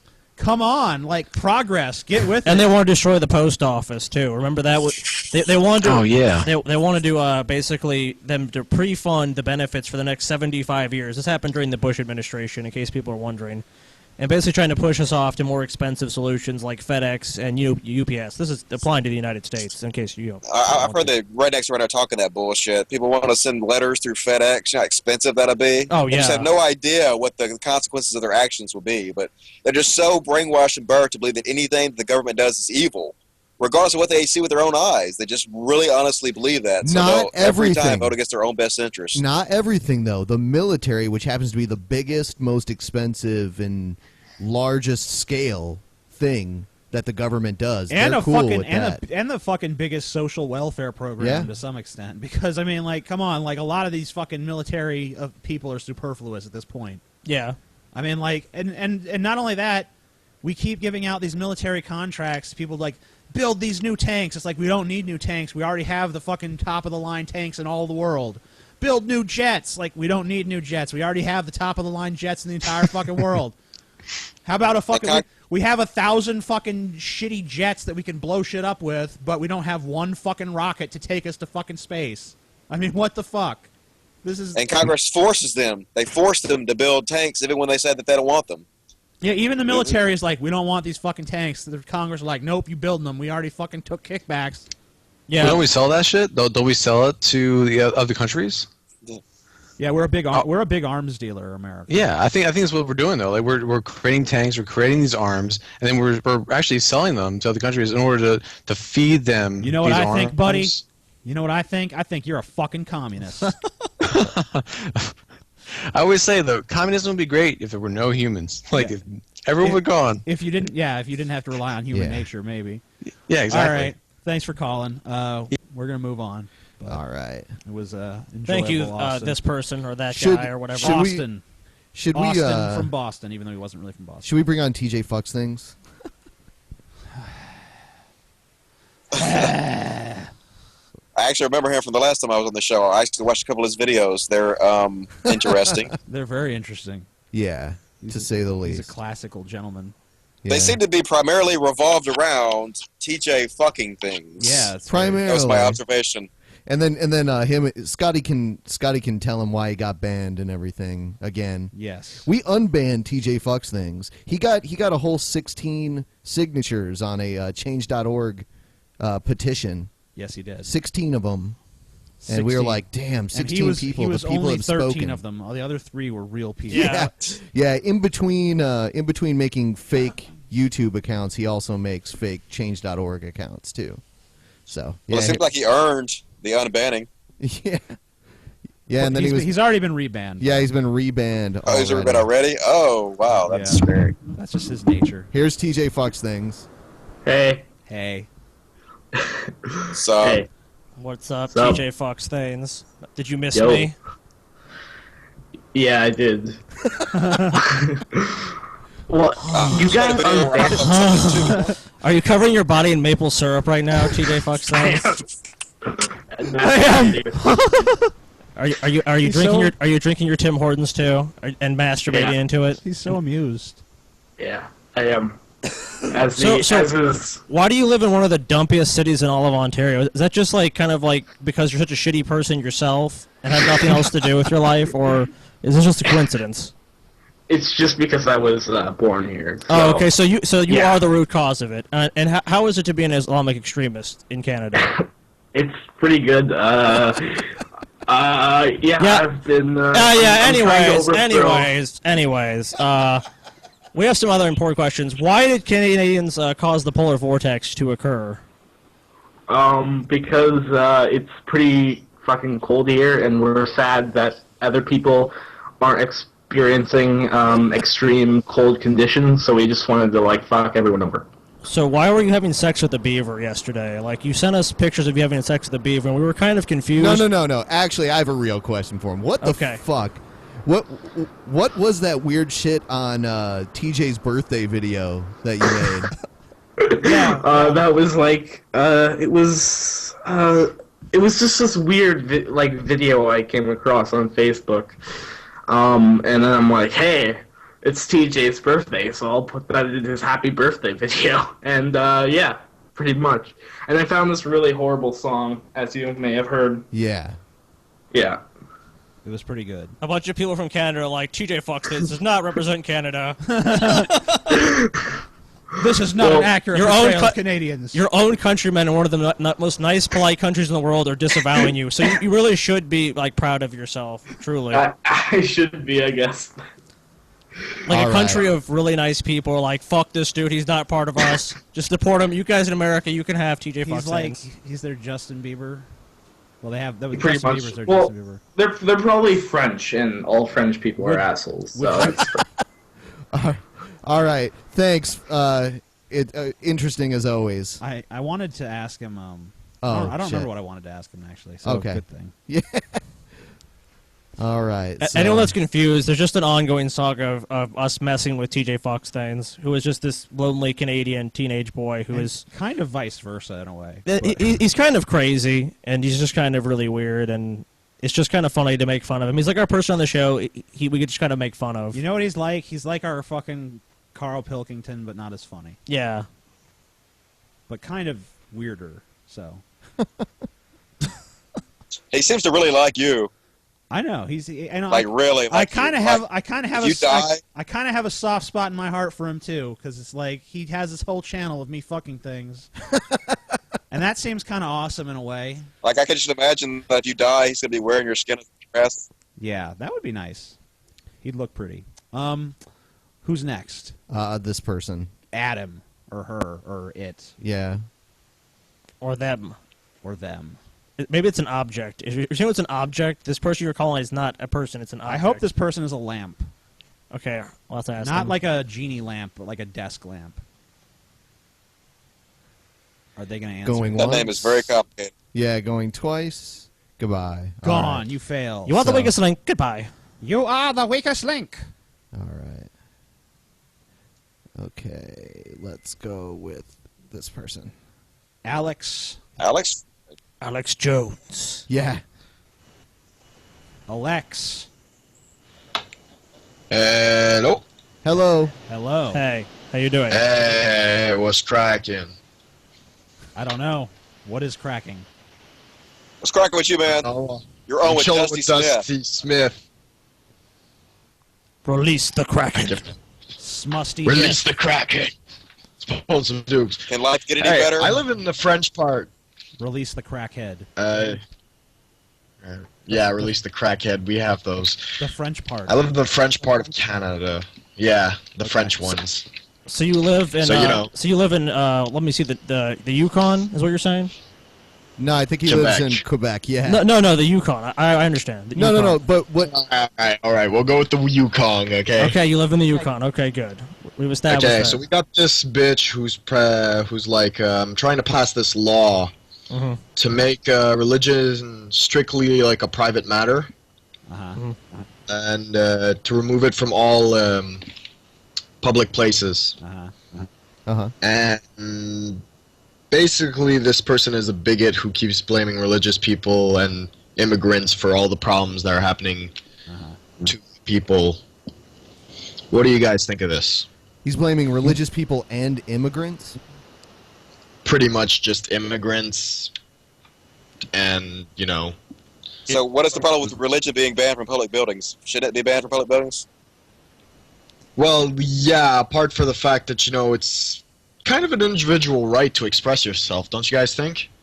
Like, okay, you can show your cross as long as you're not, like, shoving it in the face, right? I don't know, because I don't know how the law is written, because, I mean, I don't know if this is like, just banning, like, public sanctioned displays of stuff, or, I mean, is this, like, anyone, like, you can't wear a cross when you're in this place, or what, like, how... Pretty much, like, no symbols of religion will be allowed in public places.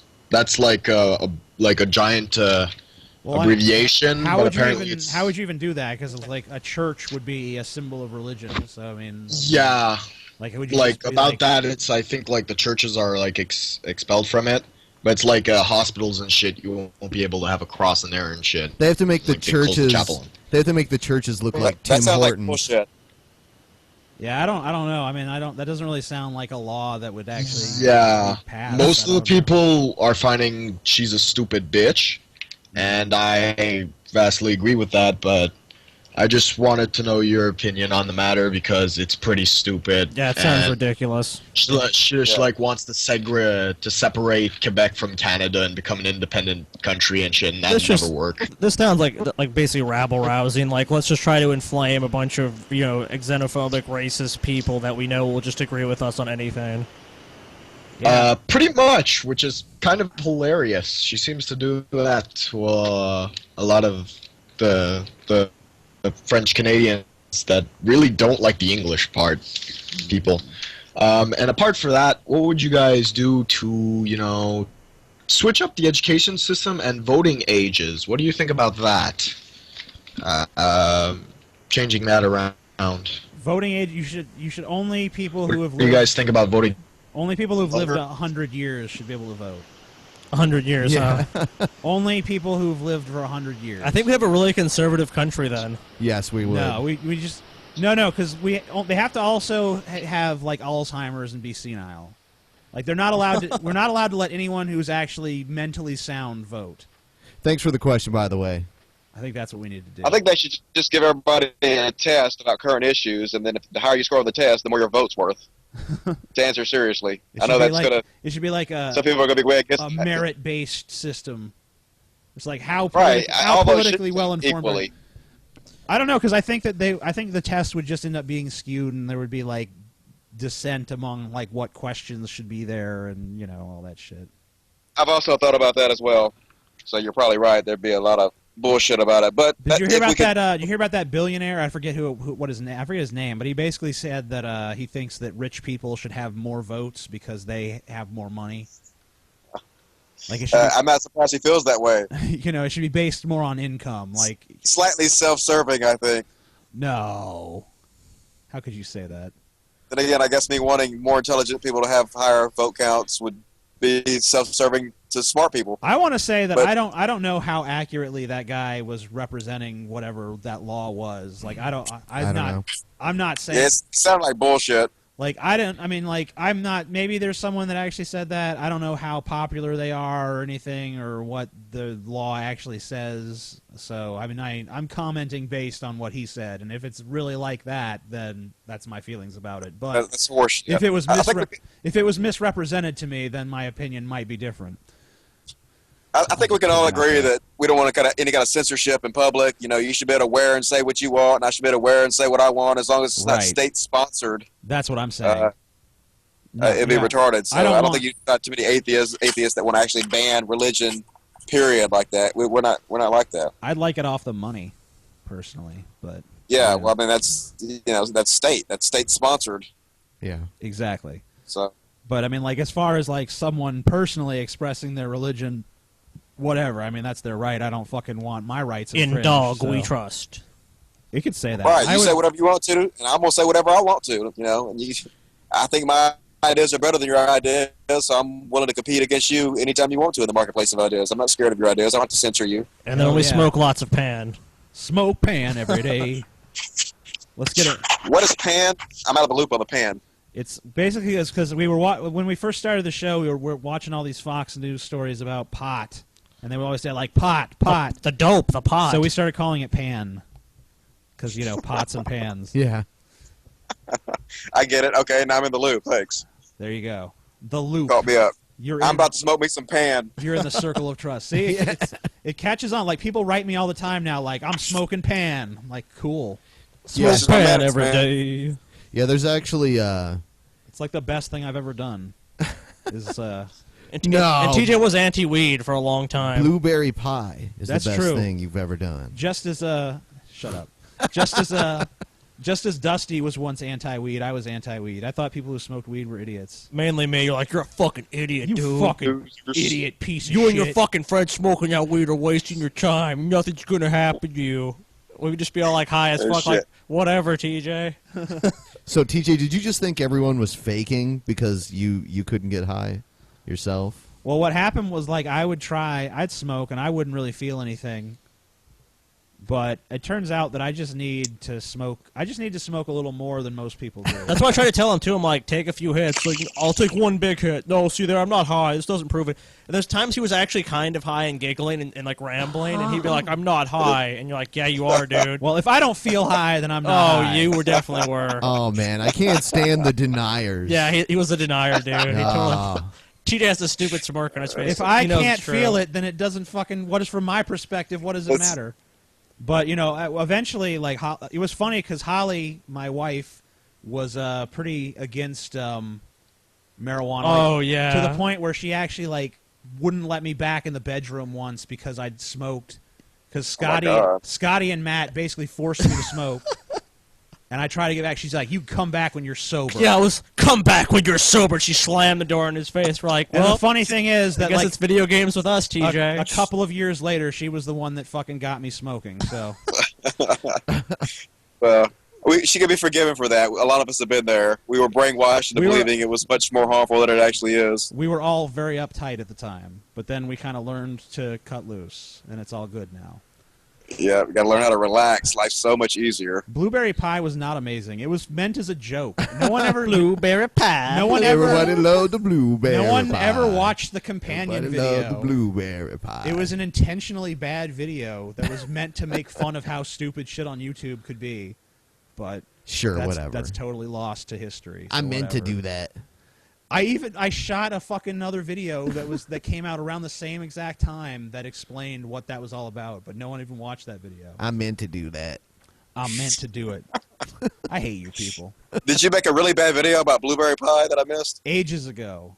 It was literally just me with this little fucking head, like cherub head that I painted in like some weird fashion, and I was just going, blueberry pie, everybody love the blueberry pie. Oh shit! That seems like it should have gone viral. It went pretty viral. It has like 400. It went like semi-viral. I think it has like 400,000 views or something. Oh, that's pretty damn good then. Yeah. And it was also it was featured in the first episode of Equals 3, Ray William Johnson's show.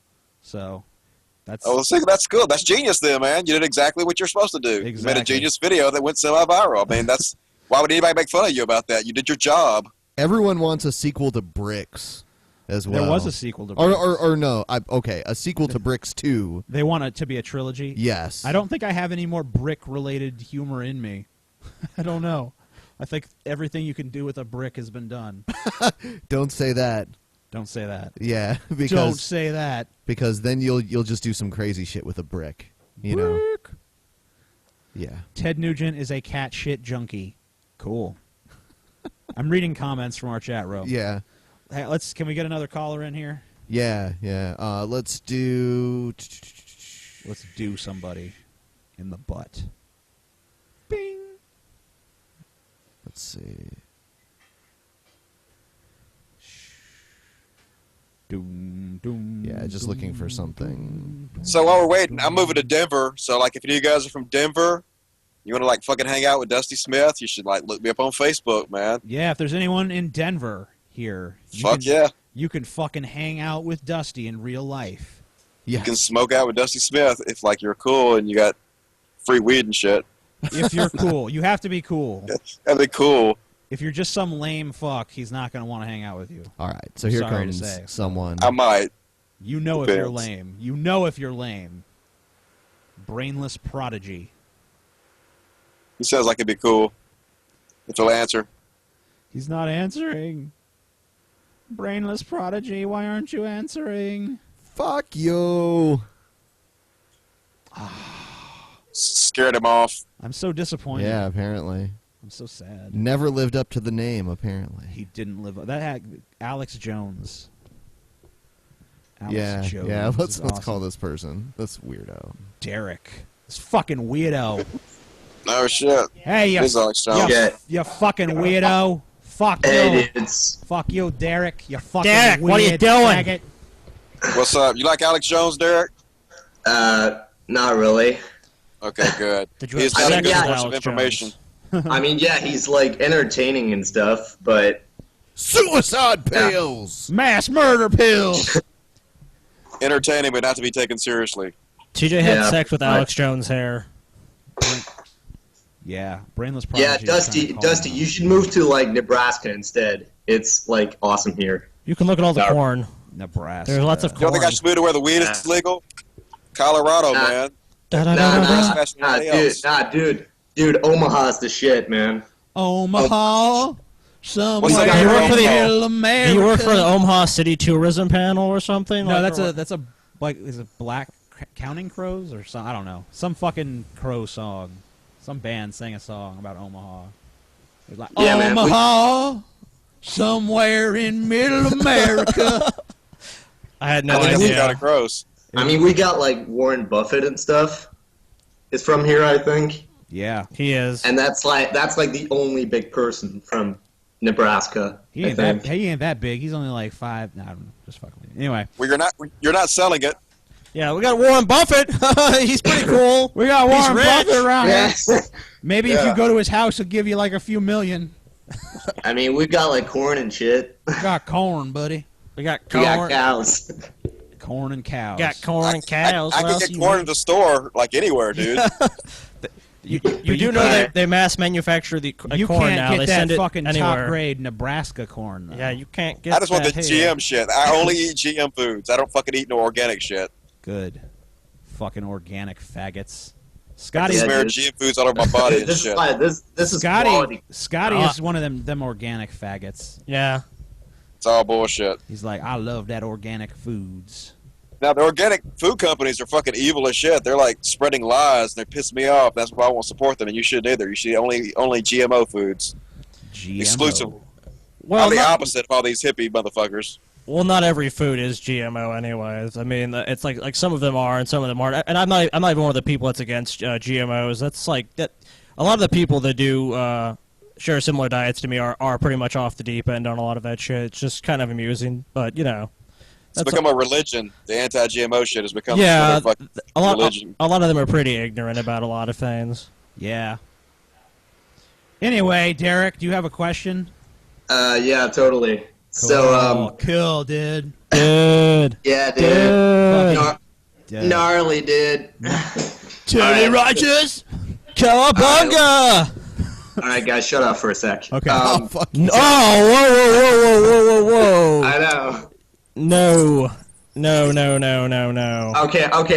chill out. I have a pretty good question. Okay. Go ahead. Okay, so, I don't okay, care. so you can tell say me what to you, shut up. It's okay. Yeah, say what you want about Alex Jones, right? All but right. do you think He's a that... faggot! No, he's Yeah. not. I was just taking your advice. I was just saying whatever I wanted. Okay, but do you think that, when he talks about globalization and how it might lead to world government in the future, like, do you think that might be plausible? Because, I mean, sure. Look, I mean, if you just look at, like, the trend throughout history, I mean, people have gathered in larger and larger social groups. Yes. Right. And that's probably going to I'm all happen. for it. And, I'm all for the world government. I don't think it's really I don't know. I don't see how it's a bad thing. It seemed to me like that would be a pretty good, like, in the same way that, uniting into larger and larger countries has really been a positive thing for most people. I think that exactly. It would probably it's be inevitable. But I mean, it kind of depends on what sort of government the one world government would be. I mean, like if it's like a one world China government, that's obviously that's not true. like the greatest thing. Are we going to have the Republic or the Galactic Empire? Yeah, I mean, so I mean, it kind of depends. I mean, there's. So you think it's like a positive thing? Like I don't think it's a positive thing necessarily, but I think it could be a positive. It could be. Yeah, it's like yeah, but I get. I mean, what I'm getting at is kind of like, I mean, if there was to be something like that, wouldn't individual countries and stuff like that kind of lose their identity? There's already countries that have done that. I don't know how much you care about culture and stuff. Well, hold on a second. There are parts of Spain that used to be their own countries. They still keep their own identity and they speak, their own version of Spanish, but it's all one united Spain. The same thing happened in Italy. There were Romans, there were Venetians. They were all their own countries, and now they're all part of one united. I think too, if you just the cultures are still there. If you look at America, I mean, every state. I mean, there's like culture is different in fucking Texas than it is in California, than it is in New Jersey. Even between Texas and Louisiana, two states that border one another. I mean, there's other little people's cultural groups can still survive. But the thing about it is, like, is preserving a culture really that great of a thing? I mean, because like. Really, I think you have to be. I think that Nietzsche. Well, I don't want to get all Nietzschean, but anyway, you have to fucking have an adaptable fucking. We live in a world that's changing constantly. So trying to base the way you approach this world on some finite culture that was evolved in a much slower era where things didn't move as quickly. I think you have to kind of reject culture to an extent and say, you know what, I'm not about the past, I'm about the future. I'm about embracing tomorrow, not about, holding some deep reverence for yesterday. Well, you say that, but doesn't culture make the world more interesting? Like, I don't know how much you travel. Why would necessarily a one world government be the death of culture? I don't understand the equation there. Well, I think how do we get from the government being? I mean, they're already doing it in parts of the world, and it hasn't eliminated culture. It's going to erode the cultures, in my opinion, because I mean, if you have a culture, but I mean, like usually the erosions are positive. Like it was once. I mean, like look at what's happened to Christianity in America. I mean, that's certainly been eroded. Yeah. But I think that's all been positive because it's really led, like destroying certain facets of the Christian culture have led to other people who had been oppressed traditionally having more and more rights and freedoms. I think that we need a society that respects the will of individuals, not the will of cultures. And yeah, but if you think about it, like, isn't religion a big I have like thought about source it. Thank you. of isn't religion a big part of a country's culture? Sure. I mean, if you think about it, a lot of our traditions. I mean, I'm sure stuff. tradition. Well, fuck tradition. No, I mean, like, a lot of our holidays and traditions basically stem from religion, right? Right, I mean, sure, but I mean... Well, pagans, it was the changing of the season. Yeah, I mean, in Christianity, basically just took those from pagans, I don't see why I can't take the elements that I like of the culture and just say, I acknowledge this because I see some value and worth in it, but I can reject other things that I think don't have any value and worth. And that's how culture evolves, really. I mean, like, I think that... Okay. I mean, and I mean, like, really, I think that if you look at how human society has evolved, it's part of our nature to congregate in larger and larger groups. Like, we live, it was like, okay, well, first you had the hunter-gatherer tribe, then the tribe becomes a village, the village becomes a town, the town becomes a city, the city becomes a city-state, the city-state becomes part of an empire, the empire, encompasses the globe or some huge, vast territory. I mean, that seems to be the way that these things play out in nature. So if we ever did arrive at that point where we were united under a one-world government, that would just be part of human social evolution. And, really kind of talking about how we feel about that really doesn't change it very much. You know what I'm saying? Well, we could fight that if we wanted to, right? I don't want to. How? I mean, if you look at the EU, for example, the European Union, that's a big controversy in Europe, right? How is it a controversy? It's a big controversy whether certain countries. I know, for example, in Britain, whether certain countries want to be a part of the EU, because if you do that, I mean, sure, there's positive things and there's perks to be had. Yeah. But also, that means the EU gets to decide some of the policies that, that suddenly are out of the government. That's the same thing as like a small bigoted southern town saying, oh, well, you want to let faggots get married? That's against our values. I mean, I don't give a fuck. I really don't. I have no sympathy for that position. Well, but in that case, do you think that there shouldn't be any state rights at all? Everything should be decided at the federal level? But you just said some of the things are decided, not everything. No, but I mean...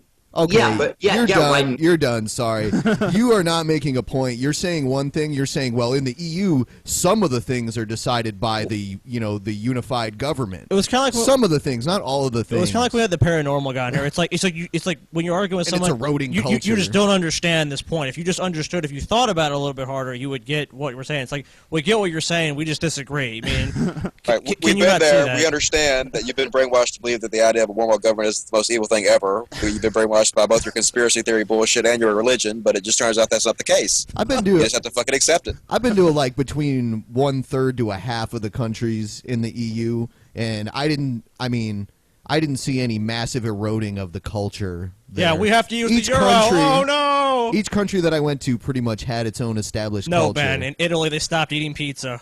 Yeah, their culture is gone. There's definitely certain cultural concessions that you have to make to become part of a See, here's the thing: when you were in Venice, it was like seafood, and then when you got to Tuscany, it was like Tuscan food. It was still regional. They even had their own cultures within Italy. And yeah, I mean, they have their it's own the same for whatever dialects region. and little value systems and Yeah. whatever else. But I mean, you know, I don't know. I just things will evolve and change. That's just gonna happen. that argument was just spinning its wheels in the fucking mud, Yeah. is the thing. I mean, like, we're not convincing him. He's not convincing us. Let's move Exactly. on. Okay. But that one guy tried to call us back. You might want to try to call him again. Oh yeah, what the fish guy or whatever his fucking. Oh, name here is. he is. Fish guy. All right. Brainless prodigy. He tried to call us back, so Yeah. he's not going to answer. Oh, he didn't redeem himself. Oh shit! Pile of shit. Damn you! Damn you Brainless. Now! Give Going him 10 seconds. 10, 9, 8, 7, 1. Get rid of him. Fuck him. Lift off. Fuck him. Missed your opportunity, man. You blew it. Piece of shit. Let's see. I gave him a shot.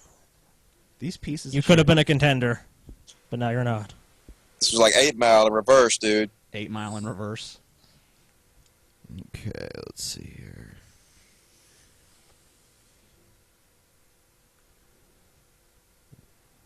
Dead air.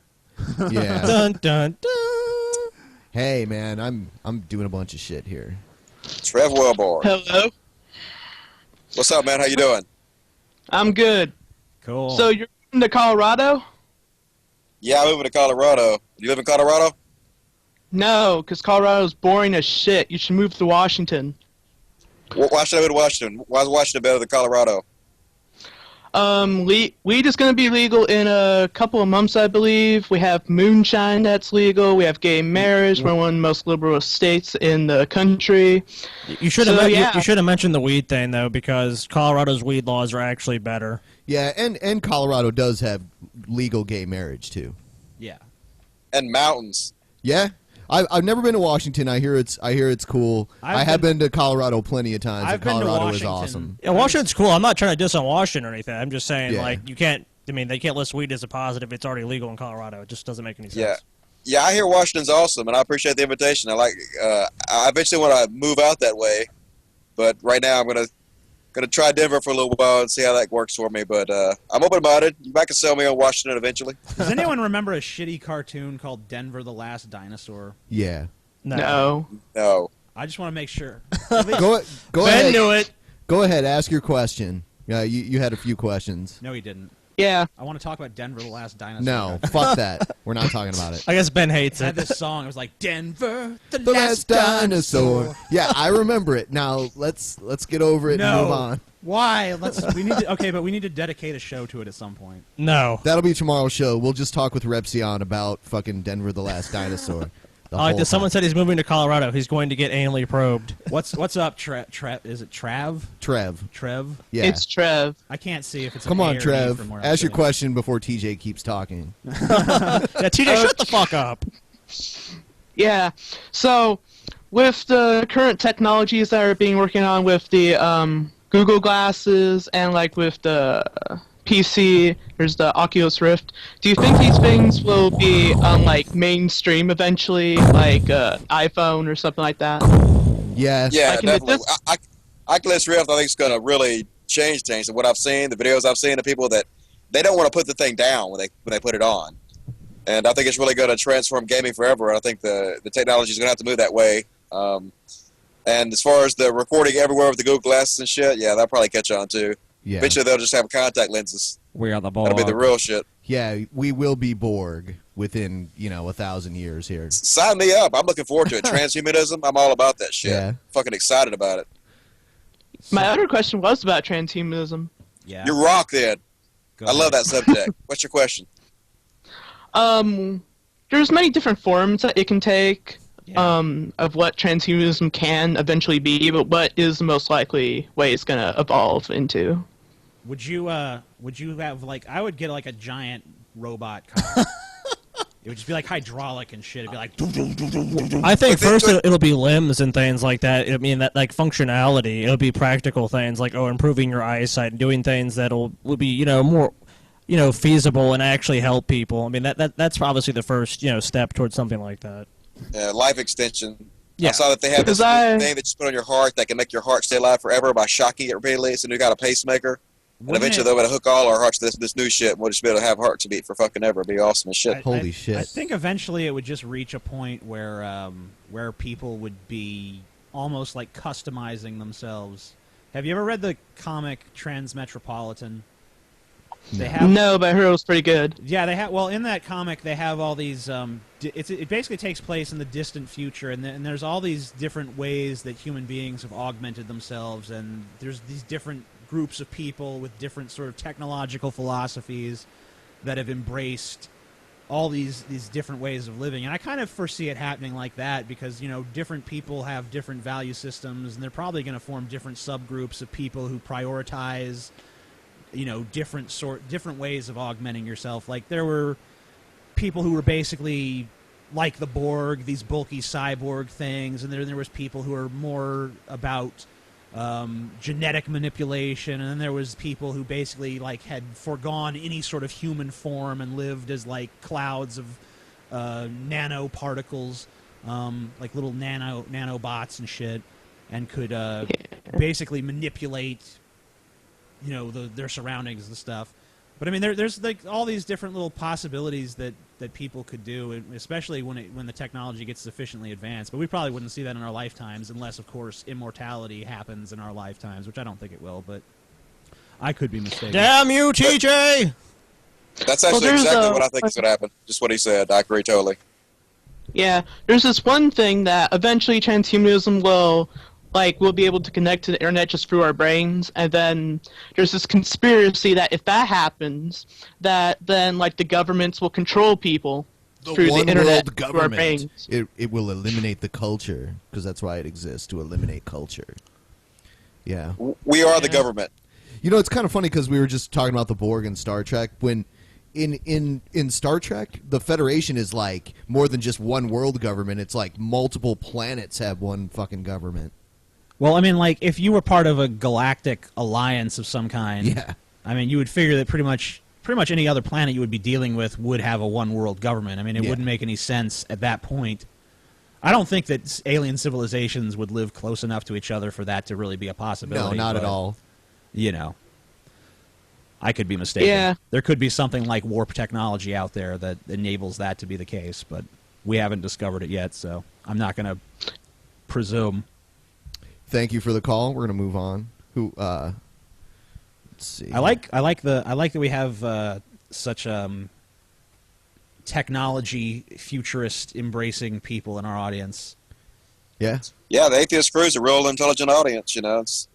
People around here are so much more intelligent and educated than the people that I was hanging out with when I was a Christian. Can damn well guarantee that. Cool. So Dusty does think they're stupid then. Like, no, man, I think the atheist crowd is way more intelligent. Stupid fuckers. I'd like to point out the only thing you talked about transhumanism was that you'd want a giant robot cock. What are you talking about? I also I was the one that talked about how there would be all these divergent technological philosophies. But the only thing you said specifically that you wanted to happen was a giant robot cock. Well, yeah, that's the top priority. Hey. Whoa. What's up, Smoke Pan? I get the reference now. Yeah. Hey, so TJ. Yeah. Hey TJ, what are you wearing? How do you feel regarding your fan base? My fan base? Do you love them, TJ? Like, what do you mean? Like, people like TJ drinks soda and TJ fucks things. I think that's pretty unique to you.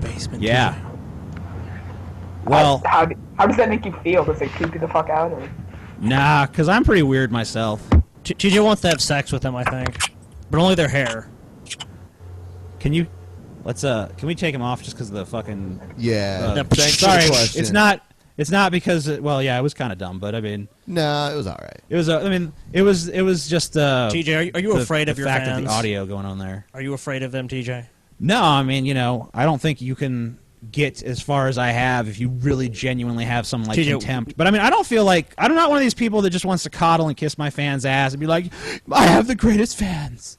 I love you guys so much. Because it would just be disingenuous. I mean, they know that I don't have some deep personal love for each and every goddamn one of them. If you want that, have sex with your turn fans? to Jesus. TJ, do you want to have sex with your fans? That's the next Yes. question. Okay, all of them? All of them. Even the unattractive ones? Yes. Okay, well, you're a good guy. Form a fucking line, you little bitches. Well, if TJ will love you guys, I'll love you. I do it. Dusty will be the other fucking side of you. Anyway, they're gonna run a train. Who's next? Someone's next. Someone is next. We will do. Let's see. Someone. This All right, fall. here we go. Someone. This fall. Anderson Gudmerson. This fall. Someone. In a theater near you. He's not going to answer. He's not in answering. 3D. Wait. Oh, there he goes. He answered. Hey, what's up, guys? Hey, how you doing? I'm doing good. Cool. Are you in 3D? Yeah, I think so. God damn, I'm so fucking high.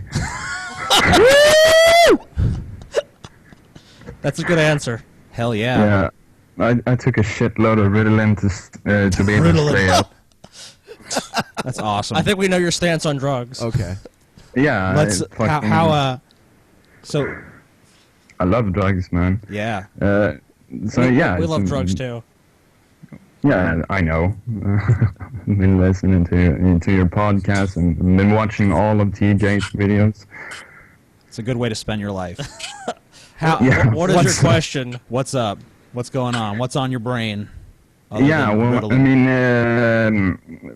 regarding the Columbine massacre back in 1999, like you made a video about that a long time ago. I did. Okay. Yeah. Yeah. Yeah, you made several. Right. Yeah, I remember. Yeah, but in one of them you talked about like mass murderers killing for fame. The mass murder pills, right? No. I know. I was just okay. I was just doing. He's fucking with you. Yeah, a little bit. Yeah, of course. I should have expected that, really. Probably. Yeah. So what about it? I did the. I remember doing the videos. What about them? Well, yeah, but I semi-agree, but I semi-disagree with the contention that that Eric Harris and Dylan Klebold shot up their school for fame. Mm-hmm. Because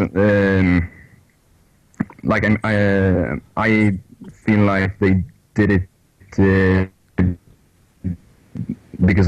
because I myself have been a victim of that, and I fucking hated the people around me to the point that I really wanted to kill them all. Right.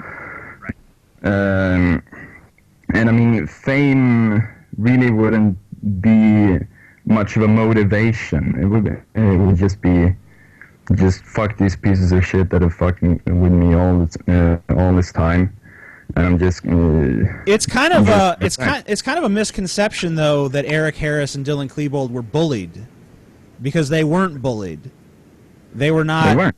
No, they weren't. They weren't bullied. They were Nazis. I mean, they pretty much had they had an ideology that basically they were superhumans.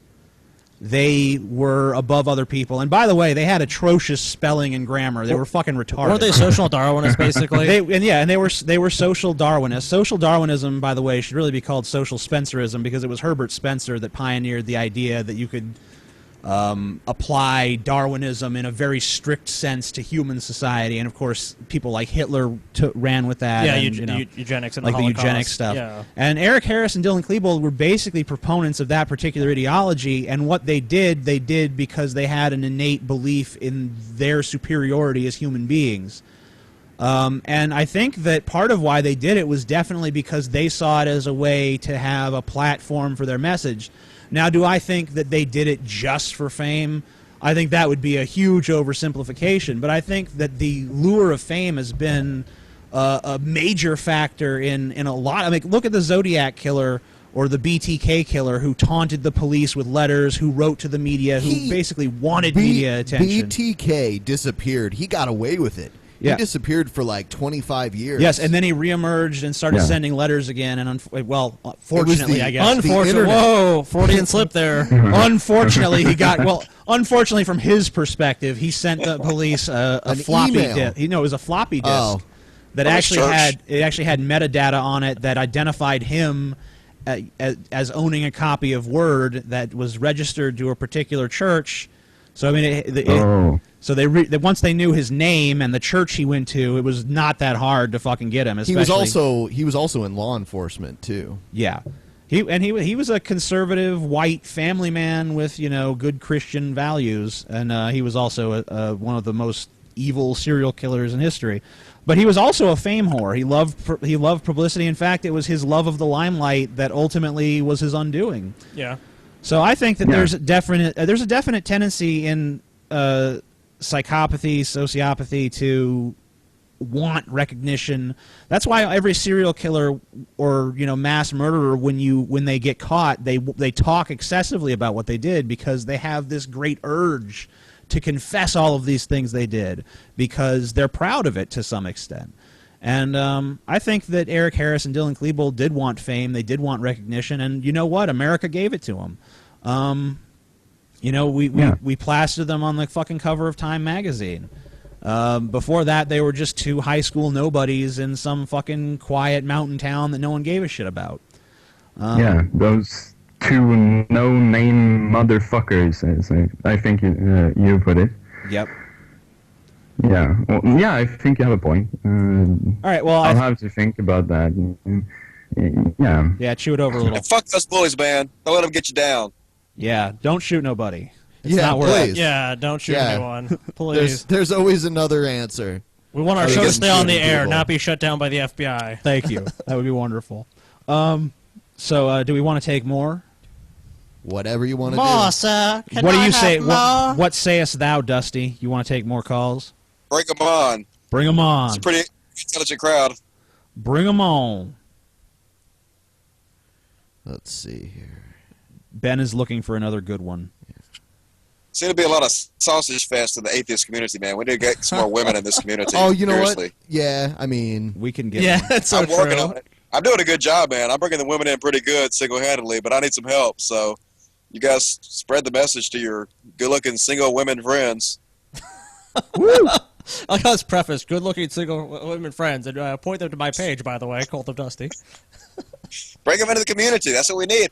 Matt Pitt, I don't know if you guys know who that is, but that's the guy that ran The Basement, which is the largest Christian youth organization, one of the largest ones in America. And he's the one that's in prison right now. Well, he's been in prison. He's been bragging about how the reason he's so successful is because he brings hot women into his shows, which brings tons of dudes. And so he basically admits that his entire marketing strategy is attractive women. And it's actually sort of brilliant because it works. That's why he's so successful, and that's exactly what we need to do. The only reason I went to church to begin with was because there were chicks there, and if this community wants to grow, then we have to bring more women into it for sure. Yeah. We'll call someone else here. Let's see. Call them. Call them A. Call them B. Columbine. They're not answering. Come on, Asia. Come on. Come There on. we go. What's up? Damn it. Damn it. You're on with Dusty? Dust. Dusty to dust. I heard something happening over there a minute ago. This show is rubbish. Rubbish and shite. Going once. The first girl we get on here and she can't get her shit to work. Come on, ladies. She's fapping to TJ. That's probably true. All right. You had your chance, and you failed. You had your moment in the sun. You blew it, just like you're not going to blow Dusty. It's like crazy. This is like, I'll forgive you. Come on. Oh, hold on. All right. Now she's calling. Hello? Can you hear me? Yes. Yeah, hold on. I have to... Hold on just a second. I'll call you back in just a second. Yeah, we got to call you back. Hold on. Okay, so... We got to get our shit together. Yeah, what the hell? All right. Sorry, Dusty. We had you on hold for a second, Dusty. Yeah, sorry about that. That's cool. I'm used to it. All right. So now everybody's back. Hello. Cool. Yeah. Yeah. How you doing? I'm alright. How are you? I'm awesome, man. We're all on drugs. We're all on drugs. Having a good time. I envy you. Yes, you do. So did you have a question? Well, not a particularly interesting one. I was just wondering what your opinion on essentially stupid people are. I'm trying to find my question. I like them. They're bad. I mean, Yeah, they're great. What is it like? Define stupid. Like, if you're talking about like someone who's like retarded with like Down syndrome or something, I don't have anything against. Damn, that. TJ. I hope not. Yeah, that's fine. They're okay. Like they if can't. you're retarded, then it's okay. Pretty much. I'm just making. Don't kill him. Just give him a lollipop. It's fine. What he said. But like people, like willfully ignorant people. That's the real problem. Yeah, willfully ignorant people. Yeah, but fuck them. They're horrible wretches. Fuck them. Don't literally fuck them though, because you don't want them breeding. Only stupid people are breeding. What do you think, Dusty? What's your position on stupid people? Don't reward stupidity. Don't fuck stupid people. It's the problem with our society. Too many of these dumb motherfuckers are getting rewarded by these women. Then wouldn't TJ be a virgin? Oh! So wait, you're putting Dusty? Are you putting no onus on guys who fuck stupid chicks? Because oh, wait a minute. Let's not have a double standard here. Okay, no, dudes shouldn't fuck. Definitely, dudes should only fuck smart chicks. I'm just kidding. Obviously, I believe that, but at the same time, it's usually the woman's choice. If you're gonna fuck, the women. if you're gonna fuck a stupid chick, wear a condom. That's the point. Wear a condom. Just don't breed. Wrap your cock. But the thing is, I don't think these women should be rewarding these guys. Period. Even if they use protection, don't reward these guys for stupidity because sex is a reward. So by having sex with stupid guys, you're basically adding to the stupidity in the world. Better yet, if you want to even be more proactive, go to suck their dick and then bite their balls off. Whoa! That sounds like a wonderful solution. Who's fucking? Who's a proponent of eugenics now, motherfuckers? Ban TJ. Ban TJ. I'm just saying that could happen hypothetically. Someone could don't put do your that. masochist things out there like it's a good idea. Yeah. I do not want my balls bitten. Thank you very much. No, you're not stupid though, so it won't happen to you. I'm talking about stupid people. Oh, okay, then that's fine then. Just to keep them from breeding. If it's not going to happen to me, I'll take the selfish position of like, oh, okay, it's fine then. Right, like only to guys that are stupid and don't need to be contributing. So it'll to the happen next to generation. you. Oh.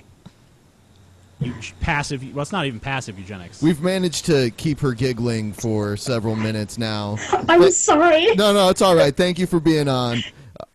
Yeah. Oh, come on. That was a fucking good laugh track for me. Yeah. She's like, I feel like witty and smart now. Exactly. I'm not audience. Why would you get rid of that? Yeah, the only girl we had on the whole night. Good going, dude. No, I mean we. Fucking Ben. Boo Ben. Boo. Boo Ben. Boo. Boo Ben. Some guy in the comments wrote, but only stupid chicks will fuck me. Well, we're sorry. What does that say about you? Yeah. Come on. Wait a minute there. Yeah. So, for any female listeners that are listening right now, Dusty wants you to ask a question. And send him naked pictures. Yes. Either or. You can Facebook me. As long as you're over 18. Damn it, TJ. Someone said, damn it, TJ. Definitely got to be over 18. Someone's mad at me. That's bad. Okay. Everyone hates TJ. I'm just what a piece of shit he is.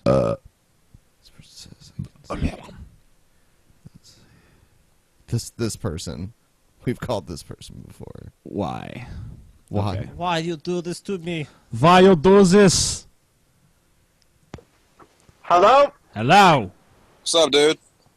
Sup? Smoke pan every day. So I'm wondering, how do I deal with my stupid mother, who is an oxymoron, who thinks she's in the middle, thinks she's above everyone. Wait. Oh, and how's she an oxymoron? Yeah.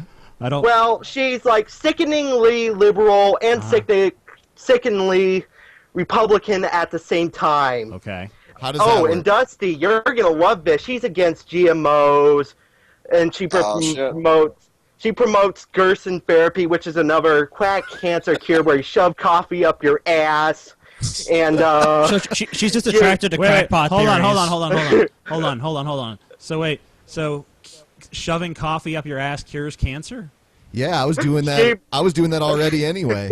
Shit, man! No wonder we're all free of cancer here. Yeah. I thought it was bananas. Oh, you thought it was, yeah, so you got it wrong, dude. You got the memo wrong. Oh man, fuck. Oh yeah, and you're gonna love this. she like talks about So wait, these so that means your mom has literally shoved a bunch of coffee. Has she shoved coffee up her ass? Not that I know of. Have you seen it? Like, did she ask you to help? Was she like, "Hey, son, come in here. It's time for my coffee enema." But it's if you just fucking look it up, it's just fucking quackery, man. And of course, it's get out of town. Yeah. Are you it's sure? Just crazy. It's crazy. It's crazy. This shit's crazy, Negro. These niggas are crazy up in here. Sounds perfectly reasonable to me. I don't know what everyone's fucking making a big deal about. Yeah. And of course, she screamed at me like a Fox News employee as soon as. Okay. We've had enough trolling for one night. Yeah, Thank you. That was funny. Okay. Yeah. He sounds like a gay German. Gay German. I've been very naughty. TJ Fuxton. Yeah, TJ trying Fuxton to get back on here. Have me on again. He's jealous. He's jealous of the last person that He's we like, had on. oh, they're too sexy. Blaster Baiter. That's a cool name. The Blaster Baiter.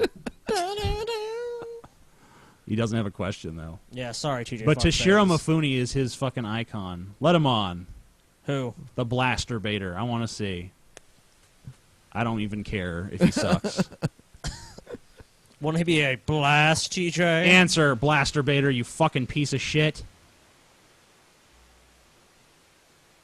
But he's got a cool thumbnail. Yeah. I know. That's why I let him on, but he's not saying anything.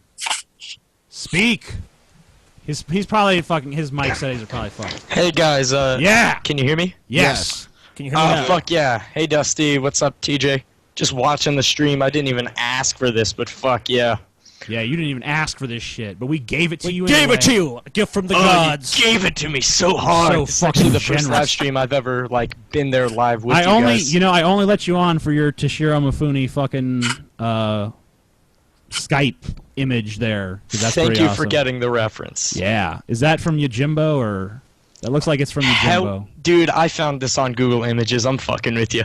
You All right. suck. So I guess you want me to ask It's a still question, awesome right? though. Yep. Yeah, you want me to ask ask it. a question, right? All right. Ask it, Blaster Baiter. All right. Why are you called Blaster Baiter? Is it because you fucking squirt really hard and it goes through walls and shit like a superpower?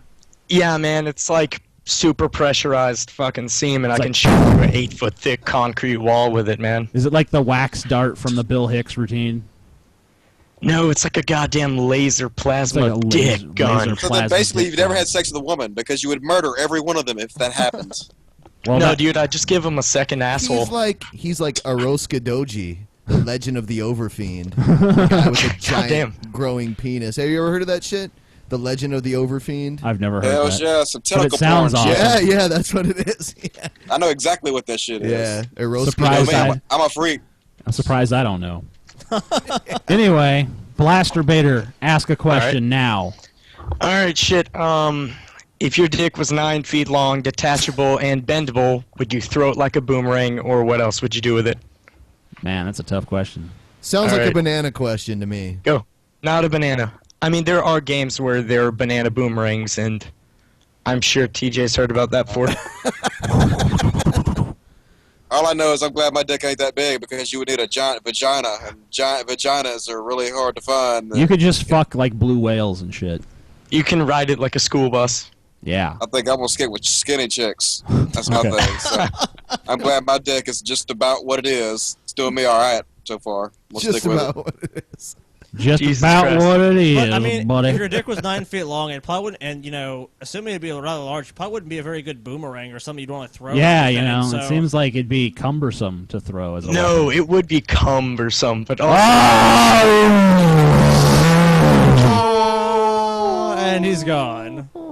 Cumbersome. I have become cumbersome to the world. Nailed it. Who else? Who else? Who else? Hitler. Let's call it Jesus. Jesus? Let's call Jesus. Jesus. What's up, Jesus? Let's call Jesus. Plasma dick. Yeah. Plasma. People in the chat room are talking about the plasma dick. The plasma dick. You found the level of the audience. Stop. I can't help it. TJ. I can't let the refrain. air. I can't just let the air be dead, man. Then talk about something. No, I don't want to talk. I just want to make. Hey, TJ. What? Do you love bananas?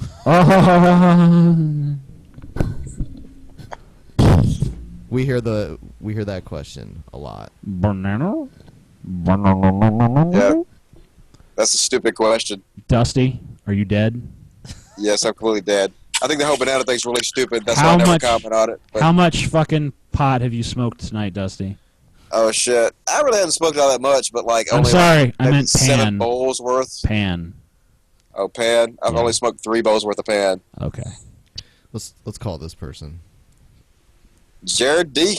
Jared D. Answer. Answer. Hey. How's it going, dude? guys? You guys tried calling me like your first time, and I'm sorry, my internet was down. Yeah, fuck you, bitch.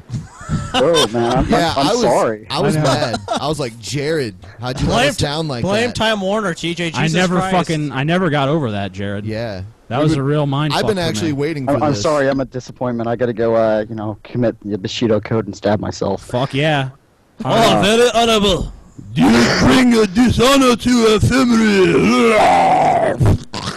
Do you want TJ to cut off your head while you do it? Yes, Okay. that would be awesome. You pour hot oil down my neck too. Oh my god. And there'd be bananas there. Oh my god. Yeah. Wait, can you play like Children of Bodom and Slayer at my funeral too? No, I'll play something good though. Apply cold water to burnt area. What do you got? Well, here's. Oh man. What's happening? Like I live in Utah. What happened? Okay, and here things are pretty messed up. The whole Mormonism fucks everything up here. Yeah. But in our school systems, we have a pretty shatty school system here. I'm a sophomore, and we've been learning a lot about like the French Revolution recently, and I kind of started thinking back today and looking at the economy right before the French Revolution. They had that huge thing where was the top 3% was. Like our top 1%, they had all the income and they weren't being taxed. And and eventually people started getting really angry, and you had the whole revolution and fucked up a lot of aristocrats. But I mean, if I was look at America, it looks like we have this huge wealth inequality, and I was wondering if you kind of feel the same, like if we need to have a revolution in which we can change a lot of things like that. I think a revolution against the government at this point is almost impossible with the technology and firepower and manpower that they have. I mean, like a social revolution even, maybe it doesn't even need to be violent, but I think... Well, it'll have to be. It'll be an internet revolution. I think it will happen, but I don't think it'll be violent. There's not very much we can do violently against the government. They're just too powerful at this point. But at the same time, I don't even like calling them the government, because we are the government. All we have to do is take back the political process and vote on the people that represent us, and it's our own fault. We got the government that we deserve. Every culture does. Every culture gets the government they deserve. It's our fault. Definitely true. Yeah, and then just like looking at people, and people have become too complacent. They're just happy sitting around and being like, "Oh well, what can you do?" We live in the age of distraction. People are more interested like what's happening on Netflix and what's the next funny video they're going to see on the internet. They're not really concerned with the political process. Which in America. TJ is fine with, and we are fine with too. Worry about the next video, and Dusty.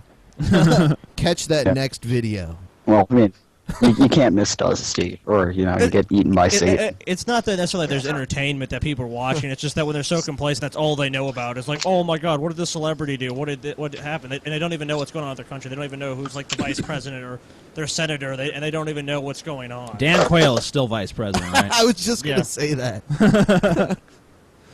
Good old Dan Quayle, the Quayle monster.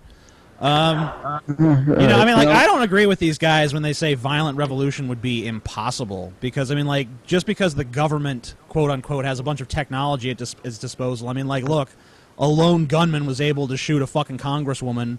A fucking one crazy redneck was able to blow up a huge government building in Oklahoma. Like, if people in this country really put their minds to fucking the government shit up, I think they could fucking do it. But I just don't think it would be very productive. Like, the French, like a tank Like, you could use a Molotov cocktail. Those things can heat up to such degrees that it can melt the barrel of a tank. Yeah, I mean, you know, there's plenty of fucking... I mean, and plus, I mean, like, you wouldn't necessarily be in a confrontation with the military. No, you'd SWAT and riot troopers. Right, so, yeah. I mean, you know, I don't think it would... And not only that, but we all know when the wind starts blowing in one direction, that people defect all the time. The real problem with it here in America is, like, it's not like we have a united people who all believe, like, you know, what we got to do is we got to address this income inequality. Like, if everyone was on that page, we probably wouldn't even have these problems to begin with, because our democracy would reflect that. But right now, it seems like there's tons of people who they think that rich people just deserve all the breaks.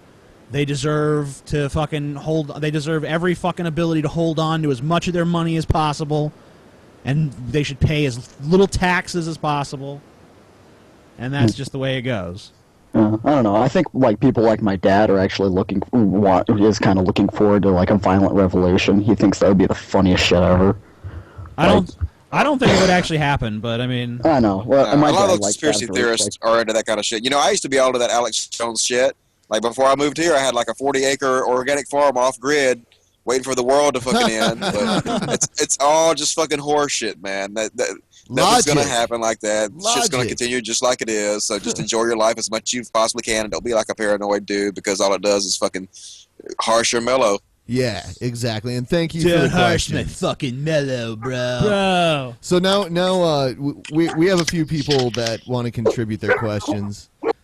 Boobs. Yeah. Hello. Hello. Yes. I have a quick question for you guys. Cool. All right. So I am recently single, and I decided that I should start dating females. And so I'm doing this. That's controversial. Well. Dusty's sad. He's like, please send nudes, but now I guess he crushed his hopes and dreams. Yeah, Dusty heard single and he got all excited, and then you're like, I've decided to start dating females, and Dusty's like, damn it, maybe I can get my sex changed. I don't know. Well, he's going to Colorado. I'm sure he can find all sorts of girls there. Sure. So anyhow, yeah, so I haven't really dated very many women in my life, and I met this girl online who, I'm Caucasian, by the way, and she's just this really smoking hot Asian girl, and I honestly have no idea what the hell she's doing talking to me anyways, but so I have a date with her tomorrow, and I've already gone on a couple dates with her. It goes, really well, but she's really shy, right? We like just sit and play video games and stuff. So what my question is, how long maybe would you guys wait if you're kind of hanging out with a female and for a fact she really likes you, that you would, wait to kiss her or give her a flower or something like that? Men don't normally wait very long. Yeah. I'm a little bit more evolved than these primates next to me. I mean, like, it really just depends on how much patience you have. Like, if you have the patience to go in for the long haul and work through the shyness issues, and that's fine, and you should just, see how it plays out. But if you're really feeling like you're wanting to get things going, then need maybe, to be upfront, I would say. Yeah, then maybe this person isn't what you want or whatever. But I mean, it seems to me like if you, it really depends more on your level of patience than anything about them. I mean, because they're just going to be how they are, no matter what. You need to talk to the person that you're interested about this, because, communication is crucial in situations like this. You need to say, hey, this is what I think. When do you want these things to go in this direction? And have an honest dialogue. I mean, if you're so uncertain about something, like, well, I want this to be physical, but is this person? It's kind of good to clarify those things and just say, hey, well, this is going on. Is this going somewhere? Yeah, exactly. Oh, yeah. No, I know she's interested in me and everything. It's just I'm not used to dating shy people in general, I guess. So I thought I'd figure I'd ask, but that's it. All right. All right. Well, thank you so much, gentlemen. Thank you. Lesbian dating advice. Woo! Yeah. Asking three. Yeah, I don't know how qualified we are. We're total experts. It's got to be the same shit as dudes. Can't be that different. That's what I figured too. I was like, I just approach all human relationships as though they're pretty much essentially the same. So yeah, they pretty much are, anyways. And Scotty, it's pretty much Scotty's advice is pretty much like the best relationship advice in any situation. Is just like, why don't you just talk to them about it? Yeah, and I always just go for it. Like, if I think that they like me, I just fucking go for it. Because you only get one life. Just go for the shit as much as you possibly can. Dusty's like, rock out with your cock out. Yeah. I do. I fucking always. And I get shot down sometimes, but, a lot of times I don't. So. Yeah, TJ said he was more evolved than us. I am. In that sounds like a social Darwinist. Yeah, TJ. He's more evolved than us. Dance, monkeys dance. I've reached a new plane of existence. Whatever. A better plane. So you're saying we're basically like lemurs or some shit, and you're like a fucking... No, you're gorilla. like bacteria on my shoe. We're bacteria on your shoe. Yeah. Wow. You're scum. You're dirt. You just said we're bacteria. How can we be scum and dirt? Well, Dusty is dirt because he's dust. But, Okay. I should be hitting him with a brick. Hey, brick 3. Bricks. You must have brick. That one scene in Bricks where, like, you're holding the brick and you're all dirty and you're like... That's Bricks 2, actually. Yeah, that That's shit is Bricks crazy. 2. They're both good. The slow motion yell, we're like... I think Bricks 3 should be Revenge of the Bricks, where Bricks, like, basically attack and kill TJ. Oh, my God. And that's the end of Bricks. It's fucked up. That is the end of Bricks. The end of Bricks. So... They have to eat him, though, at the end. The trilogy concludes. Gets eaten by the bricks.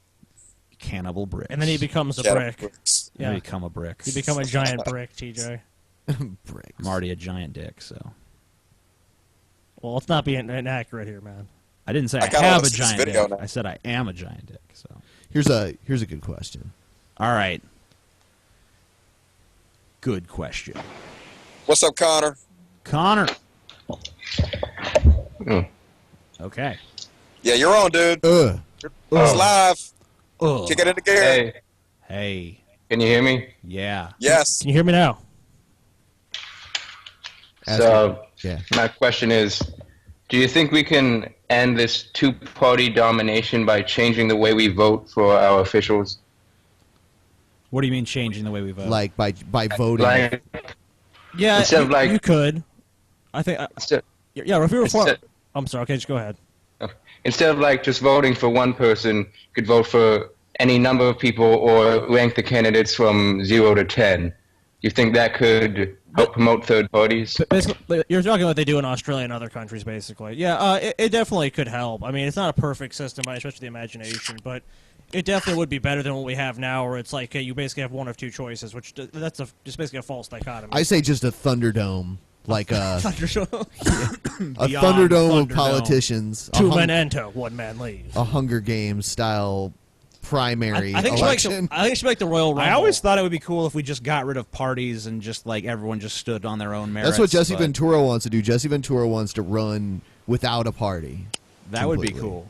That would be better, in my opinion. It'd be cool if it was not Jesse Ventura. Yeah, Jesse If Ventura. anybody with Jesse Ventura, we it'd be have cool. we have the 30 most popular politicians get in a ring and they fight like Royal Rumble. Well, Jesse Ventura would win that one too. I don't know. He's not one of the 30 most popular. I tend to like that. Jesse Ventura on 90% of the shit he says, but I like some of what he says, but the conspiracy theory stuff. yeah, is like too that's much. what the conspiracy theory stuff the that turns me conspiracy off. theory shit is that's like the problematic stuff with him. But Chitty, this is some really obscure shit. Bring back Skeletor. bring back Skeletor. That's not that obscure. That is pretty. You only did that for a few. You'll never defeat me, We still have He-Man. Connor on. Connor, did you ever see Skeletor when TJ did Skeletor? Yeah, that was pretty funny. Wow. Yeah. See, it's not that obscure. Okay. Some random guest knows about it. Yeah, one guy knows, so everyone knows. This one guy knows. It's fucking good. It's fucking good. How long has the show been on? We have been on 3 hours, 2 minutes. Yes. So we could probably end it after another call or two. Yeah, I'd say 1 or 2 more calls. 1 or 2 more, and then we're done. Drunken Pay Peasants. tribute to TJ, the Almighty, the All-Knowing. Tribute to me. Look at this picture. It's a selfie. Selfie. Selfie. Hello? Hello. What's up, Quinn? Hey, how's it going? Quinn for the Smoke win. pan every day. Hey, hey. All right, I got a couple questions for you guys. Cool. Who is your One- daddy, and what does he do? He's a carpet cleaner, man. Kindergarten Anyway, Cop reference. what do you guys think about? I got a couple questions. One, what do you guys think about degrees that aren't necessarily business applicable? Like a music degree doesn't really set you up for a specific job. Yeah, like you're talking about like the like liberal arts like degrees, liberal arts and degrees things versus that- like a business Yeah. degree. Well, I mean, like it's the thing about it is like you get in a lot of fucking. You're basically going to take on a lot of fucking debt. So if you have no means afterwards to pay it, I mean that might be a bad decision. But I mean, if you're someone who just wants that knowledge and you have a passion for that and you're realistic about, the prospects that it actually gives you employment-wise, then that's fine. Yeah, you I mean, can't- I don't think everything should be like employment-centric necessarily. Yeah, you can't always make All something right. for an economic reason. I mean, you can't realistically, for the most part, go and spend $120,000 at an art school and say, "Well, I'm for sure gonna get land a really lucrative, art, job in my field, and it's all going to be great." But I mean, that shouldn't necessarily just dissuade you, because if that's what you want to do with your life, and you're not, necessarily interested in the money, then you should pursue what All you right. want, you're interested in. Cool, that's kind of what I've been saying, but people are just like, no, you need to go into a field like engineering or something. That's where all the jobs are at. Yeah, And don't listen to those people. You have to live your life. I not don't like them. math. I like music. Yeah, so I mean, fucking pursue music. You know what I'm saying? I mean, yeah. like Also, huh? I mean, people. I mean, like it's not. I mean, it's a hard way to make a living, but I mean, people have done it. It's not like it's fucking impossible. Yeah, music's not even that far fetched. Plenty of people do make money doing musical things. I mean, Yeah, like- so. Okay, something that kind of goes along with that. Are you guys any familiar with the music of Frank Zappa or his opinions on social issues when he was around still? And what did you think of either of those, if you are familiar?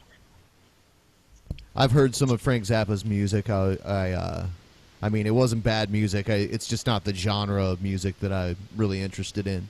Yeah, I kind of felt the same way. But like, I mean, as far as like his, I don't know. I'm not like really super well versed in all the stuff he said, but I pretty much agree with his anti-censorship stances and stuff. I mean, yeah. I've seen his memes on Facebook. That's about as much as I know about him. That's where I get like 90% of my information these days is from my Facebook newsfeed. So, yeah, I've seen like a few memes of his. He lives on that way, but seems like a pretty cool dude.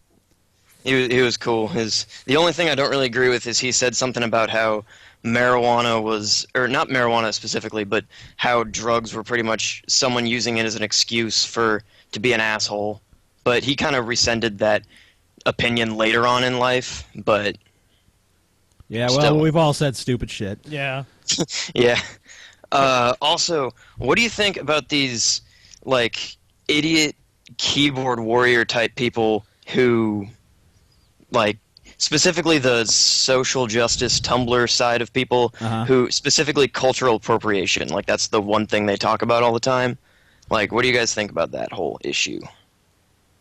Well, I mean, like it's kind of like a really broad group of people because there's different like subsets of these people, and it pretty much like it's basically like a who's more oppressed contest.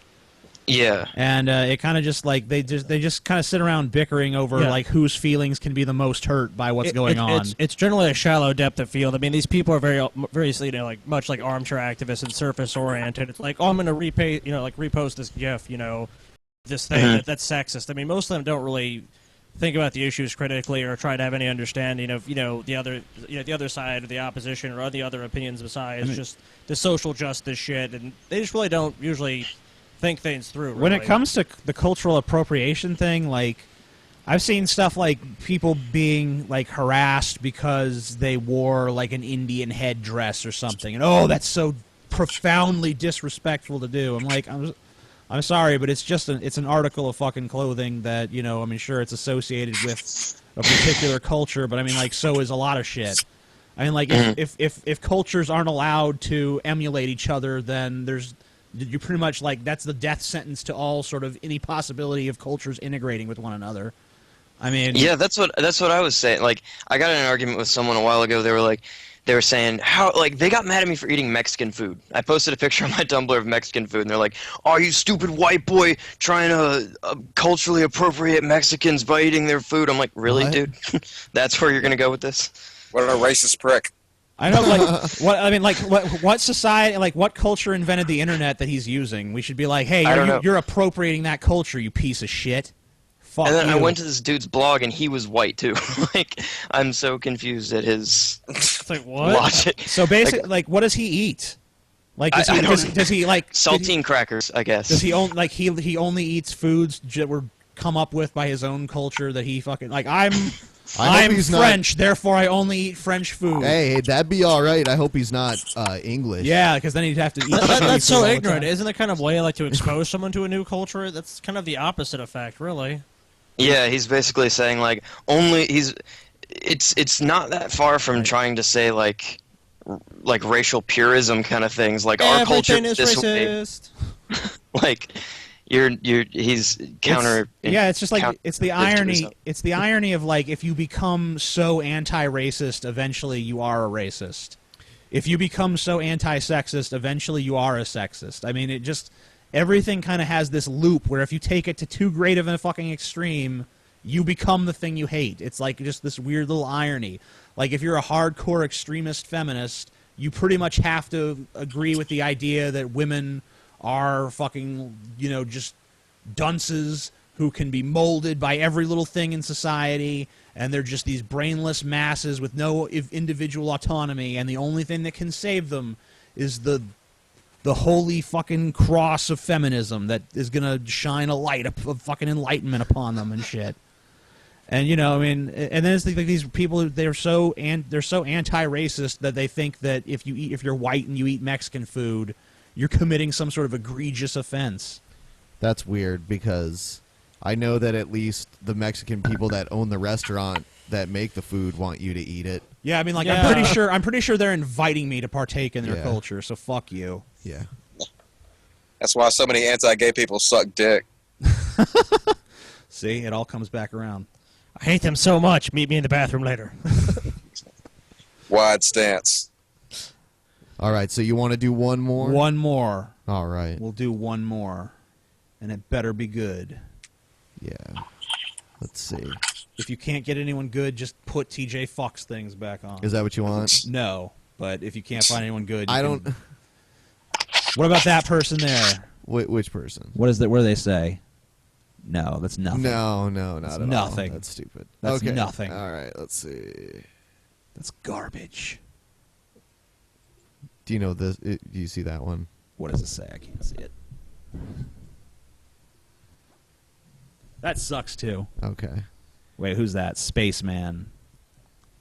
Okay. Well, what did they say? Do you want to just pull the trigger? Yeah, just do All it. right. Let's fucking Here we go. Spaceman. Yeah, there. Space Ghost! We don't know what the fuck their agenda is, but let them on. Oh, hey guys. Hey! Boo! What's up, dude? I just got a few questions for you before you cut it off. How's space? It's great. Cool. All right. Skype works great up here, surprisingly. Yes. Okay. But I was going to ask, because I used to be religious a few years ago, and now I'm an atheist, and I was wondering how you guys think people become, separated from their religions. Dusty? With me, I just questioned it, and then once you question it and actually go research it for yourself, as long as you're the type of person that is swayed by logic and reason, the evidence should do enough to pull you away from your cult. Yeah. Simple as that. I never really went through the transition because I was pretty skeptical even at a very young age. It never really took to me very much. So I really don't know much about that transformation. That was not like a rite of passage in my life where it's like I now reject this God that I was taught about. Well, it's a hell of a ride. I can tell you that much. I kind of just started at more of the atheist position, I guess. But I mean, it's like you talk about an aha moment when you finally realize that you've been lied to your whole life and everybody around you is a cult member. It's just like, oh, it makes so much fucking sense now. And then once you see it, you can't fucking unsee it. Wait, these 2,000-year-old stories aren't real? Oh, shit. Wait, you mean there wasn't a talking snake? Holy, what? Now, that was 5,000 years ago, guys. Yeah, I was to say, actually, the funny thing is that a lot of those stories aren't even exclusive to Christianity, so it's even older than that. But yeah, a lot of these are ancient, oral myths and shit. Yeah. Well, yeah. Yeah, for me, it was just being challenged by people around me, why do you believe that? And it was I had to actually think about my beliefs, and that led me to the conclusion of like, oh, it's all bullshit. Yeah. But once you get the guts to question it, once you have that amount of bravery inside you, then it's easy after that. It's just, getting to the point where you're actually willing to question it. Yeah, and then you gotta have the courage to give your life over to Satan. You know what I'm saying? Satan is my master. It's like, That's hey, what did it for me. Satan, I now embrace atheism as you command. He butt fucks me on the regular. There's literally I hear that shit from like Christians, like you think you're an atheist, but really you serving Satan. The funny thing about that is that Repsion actually made videos where he was reading the Satanic Bible. So maybe people watch that and he says he's an atheist and they were like, "Whoa, it's true." Atheists do worship Satan. Oh wow! But the Anton LaVey Satanism is like they use Satan as like a metaphor, basically. Yeah, that would be a misunderstanding on their part. Yeah, it is like a humanist philosophy, right? So, anyway, yeah, Spaceman, you said you had more questions. Well, this isn't really a question. It's more of a story that I thought was funny. I was having an argument a while ago with this conservative guy, and, he was talking to a group of people about, I'm going to start a revolution from behind the shadows, and I came up to him that's retarded. The American government would destroy you. Yeah, we had that discussion a little earlier, actually. I just started listening, so... Oh, yeah, that's fine. Yeah, and then, You missed out, dude. I'm sure I did. I'm going to listen to it later. And at the end of the argument, he was like, well, you're just a closed-minded liberal. And I was like, okay, what the fuck? That doesn't make sense. That's a non sequitur bullshit argument. It's like, you're this other thing that doesn't understand my values, and therefore, fuck you. So I can just ignore everything you've said because of this label I put on you. I don't have to think about it anymore. Yeah, that's pretty much it. It's like, hey, you're this label thing. And anyone who's that is a fucking idiot by default, so therefore... And a subhuman mongrel communist, for sure. Yeah. A subhuman mongrel communist mobster for Acorn. Yeah, for Acorn. And worst of all, a community organizer. Yeah. From Chicago. They bring up the community organizer thing a lot. I guess in their minds it sounds bad. To me, I hear community organizer. He organized the community. That sounds like a positive thing to me. But Republicans, I guess to Republican ears, community organizer, you might as well just be saying, baby-eating, fucking devil-worshipping, satanic, child-sacrificing cult member. Yep. I don't know what these are the dudes embracing Putin, so what do you expect from them? Yeah, I mean, if you look to Putin and you're like, this isn't a good example of a strong leader, then fuck you. Just, put a bullet in your fucking head and end it all, because you're useless to humanity. Or please move to Russia. Yeah, move to Russia. Yeah, even better, just move to Russia, and then you realize how full of shit you are. The funny thing is that when they get there, they can hang out with Snowden, who they think is a traitor. Yeah, that's true. Yeah, wait a minute. Oh. Kind of fucking puts a monkey wrench in those gears. Yeah. Yeah, so thank you so much for being on the show again, Dusty. It's always a fun time. Of course. You guys rock. I love the show. I'll come on anytime you guys want me to. Awesome. All right. You got to come on every show now, Dusty. Okay, well, that's bullshit. I won't come on every show, but I'll come on. Occasionally, I will do the show. Okay, cool. All right, well, let's not get carried away. I was just seeing how sincere the offer was. You called my bluff. All right, Dusty. All right, good night, Dusty. Thanks, guys. Good night, dudes. Thanks, Rock bye. on, my friend. Yeah, so tomorrow we will be back. With Mr. Repsion. Yeah. And him and TJ will have sex on the show. We will. Live on the Drunken Peasants podcast. Live. Yeah. Please note, this might not necessarily happen. I'm going to tug on his false flag. Hit subscribe if you're listening and you're not already subscribed. Hit like. Yeah, if you're not subscribed to our channel, fuck you, subscribe. If you smoke pan, definitely subscribe. Yeah. And hit that like button. There's a lot of cool things in the works that we're working on. We're working on integrating video into the broadcast, so you'll see the videos that we're watching eventually. And also, we're thinking about maybe doing some gaming stuff on the side with another channel too. Yeah, we might do a Drunken Peasants gaming, so let us know if you guys feel any positive feelings about that, because that's something we're pretty interested in. Because I just started playing the Stick of Truth, which is a pretty awesome game. Stick of Truth. Yeah. 'Cause I just started playing the Stick of Truth, which is a pretty awesome game. 'Cause I just started playing the Stick of Truth, which is a pretty awesome game. 'Cause I just started playing the Stick of Truth, which is a pretty awesome game. Stick of Truth. Yeah. Yeah, I'm on board with it. All right, so basically hit the subscribe button, fucking hit the like button, hit TJ in the face. And I want to point out something. We only had like one 15-minute break today, so like the long breaks that everyone bitches about, we only had one of those today. Yeah, so don't fucking be coming us crying, you little bitches. Yeah. Da da da da da. All right. It's the motherfucking D-O-double-G. Sayonara.